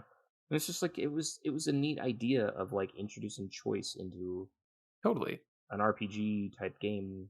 Like I That's a get tough thing to do, totally, and I'm glad they did it. I do wish they brought that back. That would have been cool. I obviously we both like this franchise a lot because we play it and talk about it to Course. no end. But there are definitely some things where like kind of a traditional RPG where it bums me out where it's like, oh, it'd be great if you could make either like a good character or an evil character, but like everyone who plays this game has the exact same experience and plays the exact same missions in the exact same order, and like there is no good or evil ending. There's just this path that they want you to take, and Mhm. that would be maybe something that would be interesting in after the Light and Dark saga is sort of like kind of expanding a little bit on what they want the game to actually be. Like if you play like if you played Star Wars Galaxies, it was like a huge throwback, but you could either side with the Rebels or the Empire, and then like based on what planets you went to that were predominantly like owned by the Empire, the Rebel Alliance, like you would be attacked on sight if you were rebel scum and you went to an imperial planet. Like having things like that aren't traditionally in Destiny would be interesting to see if that's like the direction that they go, where there's actual like choices and then consequences, and actually like different campaigns based on doing a light versus a dark character or doing a titan versus a hunter, like actually different story experiences other than because I think I know there's like a lot of people are annoyed that they have to play the campaign 3 times because they have 3 characters and it's the exact same campaign 3 times. And I think that that's something you could remedy if you made kind of a traditional like RPG type game where you make choices and actually have different experiences and consequences along the way. But I get that this is the choice that they've made for this style of game, and ultimately it's effective. But it's just it begs the question of like, what could you do if you made evil characters in Destiny and had different branching paths of decisions? Yeah, if you could become a shadow of your, Yeah, kind of cool. exactly. That'd be neat. But I do why that's not necessarily feasible, especially at this point into the game. It's like you said, they've made that decision already. I feel Right. like, and it's like too late now, but definitely would have been cool. I think they could And still implement it in like smaller capacities, though. Like you said, like with like going to different planets and you get attacked by a certain faction, depending on what you're aligned with, or something like that, right. would be neat. Well, and I think again, all of this is like when the Light and Dark saga is over. Like, what's the direction that they're going to take the game in? Like, are they still going to kind of have this general format? Is there going to be like we'll call it Destiny 3, and it's a completely different structure, and like it's still a looter shooter at the end of the day, but it has different elements completely, and all these other.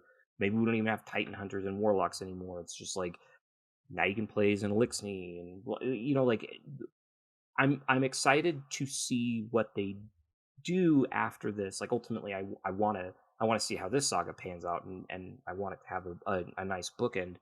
But I want to see if they continue with this formula, or if that's one of the major changes after the Light and Dark saga is like completely changing up the fundamental like core of the game by having different races you can play as, or different like light and dark, or like you just seeing like what they have in store. I'm still kind of excited and intrigued to see what the punchline is after the Light and Dark saga. Sweet. Yeah, I that would be very neat. But I I don't know. I don't even know where it goes beyond the Light Right. and Dark Saga. I don't know if I don't know. I can't even like think that far, and it's not even that far away. No. But Well, we'll see. because people were bringing up like going into the why are you introducing new things this late in the game when Yeah, and then they kind of listed off all these things that we really haven't gotten resolution to. Like we still don't really know what the nine are yeah. in I saw that list of and things. yeah, and are we gonna get like an ending to Zivu Wrath before this is over? Are we still need to really kind of tie off loose ends with Savathun? Like, are all of these things going to end before the Light and Dark Saga, or are some of these going to be what happens after the Light and Dark Saga? Like, Sure, that's a wonderful question. It's tough, like you said. Like introducing so many new things this late is it's weird because at this point now I can't even predict where it's going if they're gonna right. do something like that. So I'm not really sure. Did we ever get any resolution on the pukas, by the way, besides them just appearing? um, Are we do we still not know anything I about that? don't know. I think there's some. I think like the Quicksilver Storm, that like the lore on that um Says something about it? talks a little bit about it, but I don't like. I know if you do some of like the bounties or the patrols in Neomuna, like one of the guys talks about, um, can you help clear out some Shadow Legion because before we go into the arc, upload our conscious, we found a family of pukas living in our like the sewer beneath our house or something like that, and so we had to we wanted to save them, but ultimately they don't take to the consciousness upload like we do, so we had to take them to the puka garden or something like that. Like there's like a quick little story, so you get little tidbits of the pukas, but I don't know if they've been fully fleshed out yet in terms of like what exactly they are or where they came from or what they're made from. Hmm. um It's unfortunate. I just want to know why she's got a puka well there or there is a exo stranger. there is a lore piece about that where she finds some like derelict space station and she finds the gun and she can't, I think it's for Quicksilver, she finds the gun and she can't use it and she meets the puka, and then the puka like Yeah. codifies her DNA to the Quicksilver, not DNA, but like her fingerprint or identification, so that she can use a Quicksilver Storm, and that's like events that lead like before like she finds that space station out in the middle of nowhere, not necessarily near Neptune or something like that. So that explains where she meets the Puka, and I Okay. I think that's the Quicksilver Storm lore. Yes, you're right. I double checked. You are correct. So you do get an explanation of where she gets the Puka from. Still doesn't explain what it is Yeah, or why it exists or why she has it or what it does, but yes, there is reference to it. yeah, That's a good start. yes. There's definitely there's some lore, and I encourage you now that you're done with the story to do some of the exotic quests and side missions because you get some more. Uh, you get a little bit. I think there's a little bit more about the Veil. Kind of like you go into like the Hall of Heroes and you learn about some of the previous Cloud Striders, and there's some tidbits and things that you get in there. Um, and you do learn a little bit more about the Pukas and kind of just some of the events that happened. And I think uh, the people of Neomuna uploaded their consciousness to the Cloud Arc about the time that the pyramid ships arrived. So it's not like they did it right before you got there. They did it like a while ago. Yeah, because there was the apocalypse. I remember reading. I think I read part of like the Neo Muna like lore book that you get throughout the campaign, Ah, and I think they upload their they did it right before that happened to like protect themselves from like the apocalypse or whatever, the collapse. right. And there's still definitely still some questions of like, are there only two Cloud Striders or are there more of them? Like you only ever see Nimbus and Rohan. I feel Like like they told us this, and I can't remember for sure. I think they're supposed to only be two at a time, but I can't remember. if someone was making like a Sith reference, like only two. master Power of two. apprentice. Yeah, This is true though. it begs the Funny. question of like, when does Nimbus start training Like their another. apprentice? Yeah, Yeah, I don't so know. so many years under their belt before they can start training a new person. And They don't seem very experienced right, yet. yeah, and They that they definitely emphasize the fact that they're a rookie for yeah, sure. yeah. Well, and that's the other kind of cliche like '80s thing where the Oh, moment the rookie becomes the yeah, master. and also when Rohan's like, oh, like we only live like 10 years, and I'm about 10 years. Like he basically was like, I'm 2 weeks away from retirement, and then He's died. like, I'm going to die. Yeah. So, Dude, uh, I thought Osiris was gonna bite it. To be honest, I kind of was hoping that he would. me too. He will die, and he Yeah, has to die at some point. Not that I hate Osiris, but that's just where his arc is going. right. You know. And I don't think it'll be like in vain. I think it'll have a very meaningful impact, and Oh, obviously like absolutely. how that affects Ikora and Saint 14 will be like Ooh, that'll be an interesting story. But that'll be rough. yeah, like That'll be, dude. Saint is gonna be like gonna turn into like pre returned from time travel Saint, and he's gonna like turn head back into and like everything. a monster. Yeah, Yeah, which would be cool. But that would be. Yeah, no,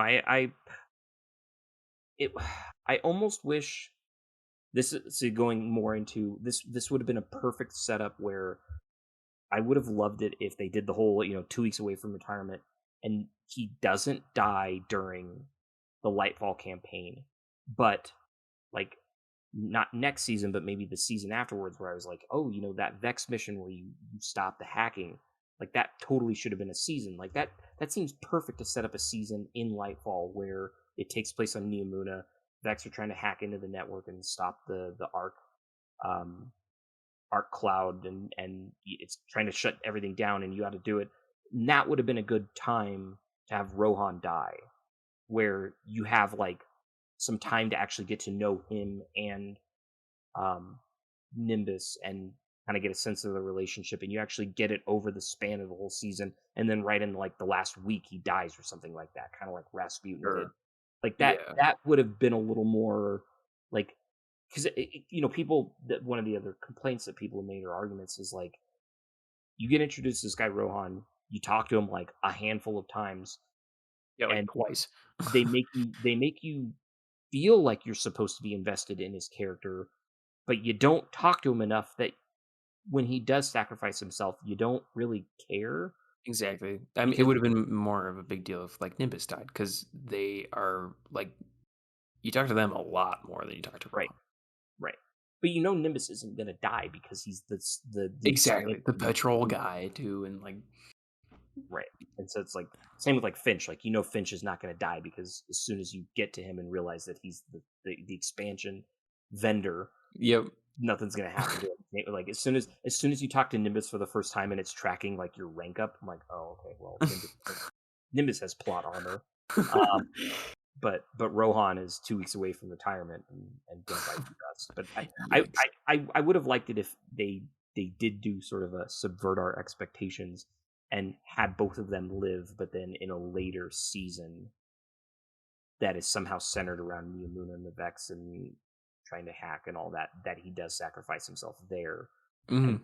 then you actually like, oh, I've Then come you to care a know little more. yeah, I've Yeah. come to know this character over the span of a couple months and feel bad that he now died and sacrificed himself. And that way it actually gives you a chance to learn more about the Cloud Striders and their people and the relationship that maybe is built between the master and apprentice and all, but it's told so quickly, like as soon as he's there, he's basically gone. um so it's hard to care, and that's part of the problem with condensing this down into 8 missions that you're gonna feed through and finish in the first week. Yeah. It's Yeah. so That's tough. again Did kind of you kind of the difficulty of the way this game is designed and trying to also have these narrative pieces that if you're not going to set them up over the span of a year, well then you have to condense it down quickly and things Yep. are going to be truncated. Yeah. It's true. It's just kind of the nature of the beast Yeah. with how they've set this up.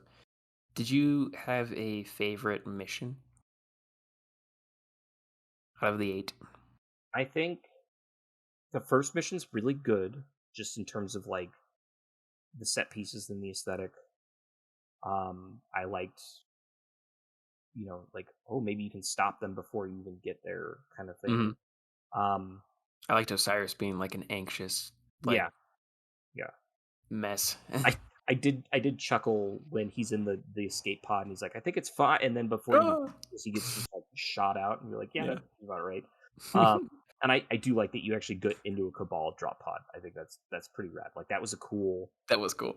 that was a neat way to like escape the. It just sucks that the drop pods don't have like windows like ODST drop pods or something. I know I was thinking that too. I'm like, this would be awesome to see the re-entry of the drop pod onto the surface and Yeah.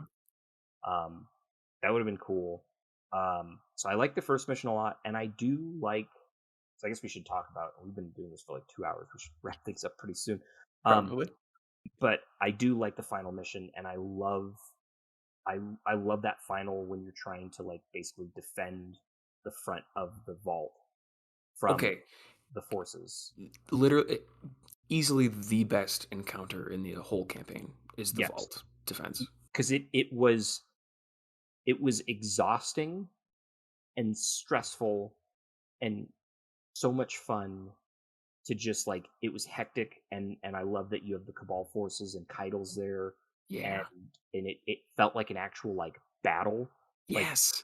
is like, what the Battle of Six Fronts kind of maybe felt like, where it's just this unrelenting force Onslaught of onslaught, stuff.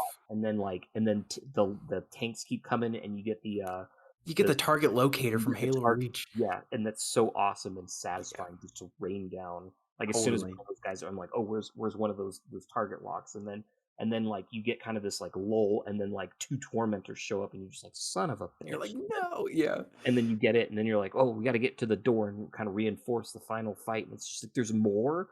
Like, it was super stressful and awesome, and probably one of the most exciting versions of a stand in a place and survive Oh, till totally. till there's no enemies left, which is kind of like, when you think about how many different kind of setups and thing can you do in a first person shooter before they start feeling samey, where it's Mhm. like, go from point A to point B and kill enemies along the way. Well, eventually you're going to get into like a conveniently arena shaped room where you have to survive an onslaught and kill all the enemies, right? Like, there's only so many kind of permutations and combinations of like things you can do in a first person shooter before they kind of feel samey. That's why it's like, it's funny when people complain about the original D1 campaign, where it's like, you go to a room and you pull your ghost out and scan something and then kill enemies while they're continuing to scan. Like, yeah, that gets pretty old pretty fast, and it's hard to defend that. But at the same time, it's like, I mean, we've been doing that for 10 years. Like, every mission has you go to a thing, fight enemies, and then go to another location and fight enemies. But how you engage with those enemies is what matters. And I think this was one of the most interesting, cool, hectic, action satisfying things they've ever done of that formula of, like, because there's a lot of enemies and it's crazy, and the arena is designed in a pretty cool way. Like, Totally. I think it works. Oh, 100%. I'm such a sucker for like being in playing Destiny as like a part of like a battle scene where you're not like the only person there. Yes. It's so nice when you have like other Right. like allied forces and it like you said, like genuinely feels like a battle. And not only is it like a stand there and survive sort of thing, but it's also like a tower defense thing, and Yes. you've also got other fun little toys to play with, like the laser pointer, and then tormentors show up, and it so cool. And also it there's like story weight to it, like this is like a huge moment. And then Keidel's got her at the very end of it. Keidel faces down Callus's giant purple head, which was super sick. Right. I took a screenshot of that. It's my PlayStation wallpaper now. But is like that was easily the best encounter, I think. Yes. And then there was I gotta talk about the Callus fight really quick, because I was gonna break something. I, that fight is so It's bad. well. Part of it is part of it I don't. Part of it I like. I think the Savathun fight is infinitely better personally, but just because the Savathun fight is like a 3-phase long thing, but it's not like stupidly difficult. It's hard, but it's not like frustratingly difficult. And there's like dialogue happening. There's like major story stuff happening in game during the fight, Right. and it's like varied. And there's like 3 different things going on because you start off fighting like 3 different Lucent Hive with her flying around you, and then you walk down a path going to like the Ascendant Realm or something, and then you fight at like a different island, and so cool. I love that fight. And then the Callus fight is just contained to this little room Right. beneath the veil, and part of it I like because I felt it was the first phase of it is kind of rewarding because once I figured out how to do it, like every time I died, and I died a lot. Right. Every time I died, I learned like a new thing to change. And eventually I got it down to like a science to the point where it wasn't even hard anymore. But then the second phase kills it for me. Just because it's like it just you go in there. I had to put on triple melee resistance because he one-shots you and runs at the speed of light, and you're in this like tiny little bubble, and it sucks. But anyways, what do you think? No, so yes, that was kind of the same thing where it's like I ran through the entire campaign, and it's really funny because I was like, I want to make like a warlock super build with void, so I ran bad juju as my primary because exotic primaries get like kinetics get like a fat like 40% damage buff. So I was like, I'm gonna go all in on just and throw my Nova Bomb as frequently as I can, and my Nothing Manacles, and just purple galore. But then of course there's all these set pieces where you literally have those mini radial masks that like cancel out your super.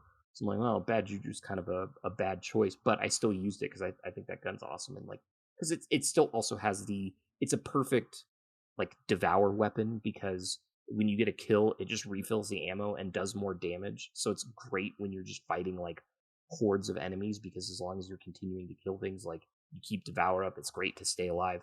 So like I used that throughout the entire campaign. And then I was like, when I get to the Callus fight, I'm like, I'm not going to use Strand. I'm just going to continue to use Void because like That's what I was gonna do. Yeah. and then it just after like failing like 10 or so times because like it's obvious they want you to Strand because there's grapple points all over the ceiling. And there was a lot of times where, so going back to your argument about discussion about the Savathun fight, where when I died there, I felt like it was my fault because I made a bad call, or I stepped out when I shouldn't have, or I got too cocky and did something. A lot of the times when I died during the Callus fight, it was like I don't even know what killed me, or like his weird Lubres. Oh, the Sons of Lubre move that he's got. Move, and it just like kills That's a rough me. one. And it like there's very little reaction time, and I get they don't want you to just stay on the catwalk the entire time or stay in one spot the entire time. Oh, that's so, what I did. Right, and it's just like it didn't have the engaging, like it I hate to say it, but it just felt like a glorified Valis to Arak fight because it's just a Colossus in the middle of a room firing a machine gun at you without any kind of like there's no mechanic, like you don't need to get a buff to damage him. You don't like, at least with Savathun you had to kill like the 3 wizards to get like a stacking buff, and then once you got all 3 you had like a short window that you could actually damage her. Oh yeah. And then it would like rinse and repeat, and like but the arena had you like fighting around different things, whereas this is like you just get him to a certain threshold and now there's a tormentor chasing after you, and he may decide to suppress you mid jump and then you just fall to your death, or like something just knocks you off, or one of the Incineroars boops you off, and it's just like so many times I died to just kind of like what felt like bullshit. Yeah, I get that. And it just like, so then I was like, okay, well the game obviously wants me to use Strand, but what's not fun is when you use the grapple ability and get suppressed mid grapple by the tormentor, and it's like there should not be like this should not be how the final fight goes. Like there's probably some BS in the Savathun fight, like that final fight. Like you said, there's kind of 3 phases to her, and I'm kind of just saying that like the final one that you do with her, like it's definitely hectic, and you could probably kind of cheese it to a certain degree because you can hide in that back area and she won't really follow you around too much. But it's still like you can't just you have to do something, and with Yeah, I how cheesed the hell out of this is the only way I was able to do it. right. Well, and that's like a bunch of people in my clan did that, where you can like get under the staircase and he can't hit you. And then for the second phase, you can get up on top of the dome and just like pot shot him. Oh, really?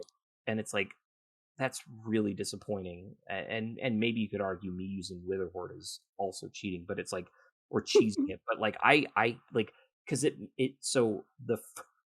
first time because I think I swapped to Revision 0 after Bad Juju was just not cutting it. Because like the Revision 0, it does more damage and you get like the sniper shots. Yeah. Which is also bugged if you have 4 times the charm as like the exotic perk. And so like it'll cancel out your shots. So like that was kind of worthless. So I was trying so the first time I got into the second phase, which I didn't know there was a second phase, I kind of assumed there would be because it's like this seems too I assumed so too. I'm like, too basic. Mm-hmm.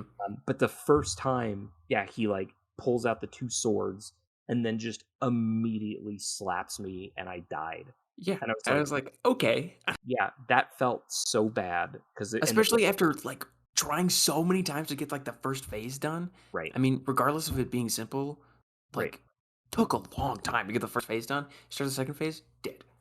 right, and that felt really bad because one of the nice things about the Savathun fight is like yeah, it had 3 phases, but it also had like checkpoints between them. Yeah. And so like it felt like okay, I got this one done. I don't ever have to do this again, and it's like you just have to do that first fight over and over and over again with the tormentors, and it felt very uninspired Sure. to do that, and then he turns his gun into 2 swords and just chases after you, and then it was like all I did was I'd hit him with Witherhoard and then just kind of keep running around, and then I finally charged up my super and used my super, and that got him down like a third, and then just Witherhoarded him down the rest of the way, and it was like okay, but definitely he hacked me up a few times before I got to that. It was just Sure. it wasn't a fun arena. It felt small and claustrophobic, which is maybe the point because he's a cabal and he's just brute forcing you. Sure. But it just I stand here and I called the Savathun fight kind of tedious because of how long it went. But in hindsight, I would take that any day Go for this. over this fight because the arena was not designed well. It's not fun to get suppressed mid-flight, and it just how narrow the catwalk bands were and how narrow kind of everything was.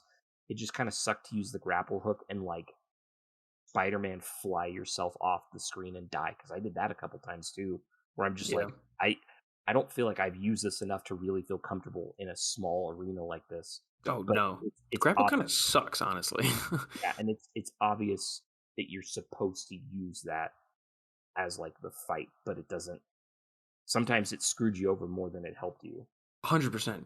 I realized at a certain point, I realized that it does not work. Like, so what I did was I eventually figured out how I did this is I picked one platform. I just ran straight across to like the one behind him.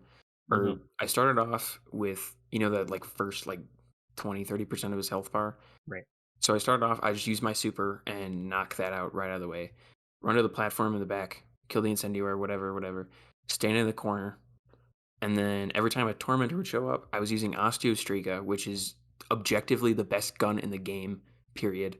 Right. And I used that the entire campaign. And then I used blinding nades, and you just run around the circle, run around a circle with the tormentors, because you cannot grapple from them because you get suppressed. And I was like, that's ridiculous. So you just run in a circle with them 2 times, and you just shoot Callus. Another tormentor, run in a circle, etc. Rinse and repeat, do damage to him. And then there's the bubble, and then I had to put on triple melee resistance, and that's when I had to grapple around. Is it just me, or does he have like a crazy hitbox with those axes? Yeah, yes. and it felt, I don't know, it was weird because it gets so hectic and like unfun to just fight in this little tiny room. Like it would have been more entertaining and satisfying if like here you have Strand and you're basically like out maneuvering him and like almost like mocking him because now he's like limited to like crappy swords. And it almost would have been better if it was like a bigger arena where like you like from like a narrative standpoint, like, oh, he's all beefy and he's like the disciple, he's the newest disciple and he's got this awesome gun and all these abilities that just like wreck you, and then you get him to the second phase and now he's just pissed and trying to hit you down with swords, and you're basically just doing oh, now you can't catch me, like, oh, you're too slow, Callus, like almost like mocking him. Mm-hmm. I think that would have been kind of cooler, where it's like that second phase is almost like a formality where it's kind of fun because he's trying to berserk at you, but he sucks. Yeah. Instead And of it being harder, it's like it's like a final last laugh sort yeah, of exactly, situation. because he's just reduced down to this, like, he's just a basic bitch now. And Yeah. I again, there's just like narratively they could have done a few more things to just make it more epic or grandiose or like fun, as opposed to just like, oh, now he's just gonna one shot you with swords in this tiny little dome room that's like, I don't know, it just it I I I It was just frustrating at the end of the day. I think it, it's it, just it was just, it was a bad fight, and you are not the only one. Like, there's a couple folks in my clan that were just that didn't cheese it, that did it legit, and were just struggling to yeah, no end and just at their wits end and ready to give up. And it's just like, crazy. yeah, I mean, I probably spent a good hour, 2 hours in there just trying different Yeah. I think strategies, it's better and as long as I mean, a couple of those deaths were like immediately just like you get up there and then like I consistently get to the first tormentor, and then the tormentor like just suppresses you or pulls you in with their scythe, because it's just like this very tight, I don't know, it's a tight little arena and it's not fun. no, it is. Yeah, it's that fight and the between that one and the headlong fight with the spinning merry-go-round Vexwall, just Yeah, neither of those were fun, and half of it was because Strand sucks and the grapple doesn't work half the time. And I'll, I hate the whole like philosophy, also like the fighting philosophy behind Strand of like grapple directly into an enemy and then hit them, and because then like, you just immediately die. So it's like you can't even do that. I don't know. I so I I mean, I've only played on Warlock, so my perception of Strand is going to be different from yours. The limited kit that you get during the campaign is pretty crappy, but once you unlock the other two grenades and you get some of the other fragments, Strand gets pretty nutty and fun. And in my opinion, the grapple is like the least interesting thing Oh, okay, in Strand. Like, gotcha. I actually like the the entangle, the basically it's like the bola that you throw to suspend grenade or whatever. Like, I find that way more fun and like satisfying than the grapple. Like, obviously the grapple is meant to be like a move mechanic and expand sort of the verticality of the game.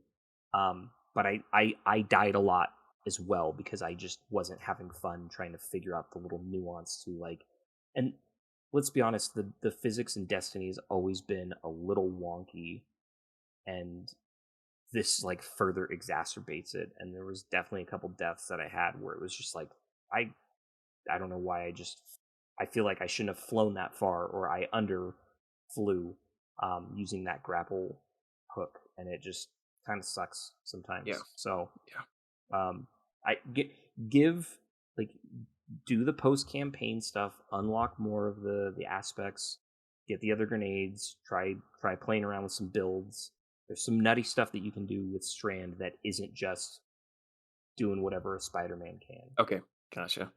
Well, then I'm looking So forward to it in that regard. It's just some of the Strand centric fights or frustrating. No, I agree. All right, last thing to touch on, very, very last thing, is we got a response on our Twitter thing. So Oh yeah. I tweeted out like 2 hours before we recorded, and I was like, quick, share your thoughts on the Nightfall campaign. We might just share them on our episode tonight. And we're going to right now. Just for future reference, if you're listening to this and you would like to participate, I'm going to be doing this, pretty frequently when we record episodes. So hop on when you see those, or follow our Twitter and submit your thoughts, and we'll try to talk about them. So we got a response from the Guardians feed on Neomuna is their account name. And they responded. They said, loved the scattered pacing of the story. Strand is amazing once you get a build set up, like what we were just talking about there. Overall feeling of leveling and grinding feels more enjoyable. So the scattered pacing of the story. They like the scattered pacing of the story. I don't quite know how to respond to that. I don't. At the end of the day, everyone is entitled to their Oh, opinions, absolutely. and To each their own. It's art. and I think hopefully we, with our very long discussion tonight, we both expressed that we enjoyed the actual gameplay of the campaign itself. There were some really cool action setups. Tormentors are fun. Some cool locations. Aesthetic is still pretty cool. It's just the narrative is what kind of, I think both of us had a major issue with overall, and some of the characters and dialogue and things like that. But everyone is entitled to their opinion, and if you had a good time playing the Nightfall campaign, no one should make you feel bad or take that away from you. If you feel like you got your money's worth and had a good time and enjoyed playing with Strand and enjoyed playing it in the campaign, then that's great. I think it's funny to call it a scattered story, because that's probably a good way to summarize it overall. And if that works for you, then great. Yeah, sure. I mean, I kind of understand if you like the scattered pacing in the sense that like there's quiet moments on top of like big world-ending fights and stuff like that. I understand that if you didn't want like. I think that some of the Strand meditation draining stuff is kind of cool on top of like fighting Callus in like big war settings. Right. So I think that's what they're getting at in that regard, in the sense that it's a little more diverse instead of like a linear like one trick horse, in the sense that it's not just like a straight war thing. It's like, oh, also we got superpowers. We're Jedi and we're learning to use the Force and stuff like that. I understand that. Right. I can see the appeal on that, if that's what they're getting at. But yeah. Well, thank you for sharing. I appreciate that. And hopefully you guys out there would care to add some more opinions, because we would love to discuss them. But I think that's it, because we just talked for like 2.5 hours about that. So, and I still didn't talk about everything I could have talked about. But we'll save it for another time. We will save it for another time. It's late. I think there's a very rich tapestry of things that need to continue to be talked about, and as maybe the weeks go on, there'll be some more story stuff that gets revealed, or more narrative things of why we should care. And that could change your opinion. We could revisit this in a couple months. But see, that's the interesting thing though, is like it's still, if you like, even some of the stuff I was talking about with like the vanilla D1 story, where it's like, yeah, we're seeing stuff that's finally paying off almost a decade later, and it's like, is that really how a story should be told? There's really not rules set for something like this that's a 10-year story, right? Most movies are 2.5 hours or less, and you get everything you need in that whole thing. Whereas this, you are trying to span out a story with a lot of intertwined stuff. Like you're gonna have some highs and lows, and some goods and some bads, and weird and bizarre stuff intermingled all over the place. So it's like, maybe it's okay to just every once in a while leave us dangling. Leave some stuff open. Yeah, for sure. Right. And especially with the sci-fi or fantasy thing, explaining too much always kind of kills half the fun. So. Right. Well, on that note, thanks for chatting. Thank you guys for listening.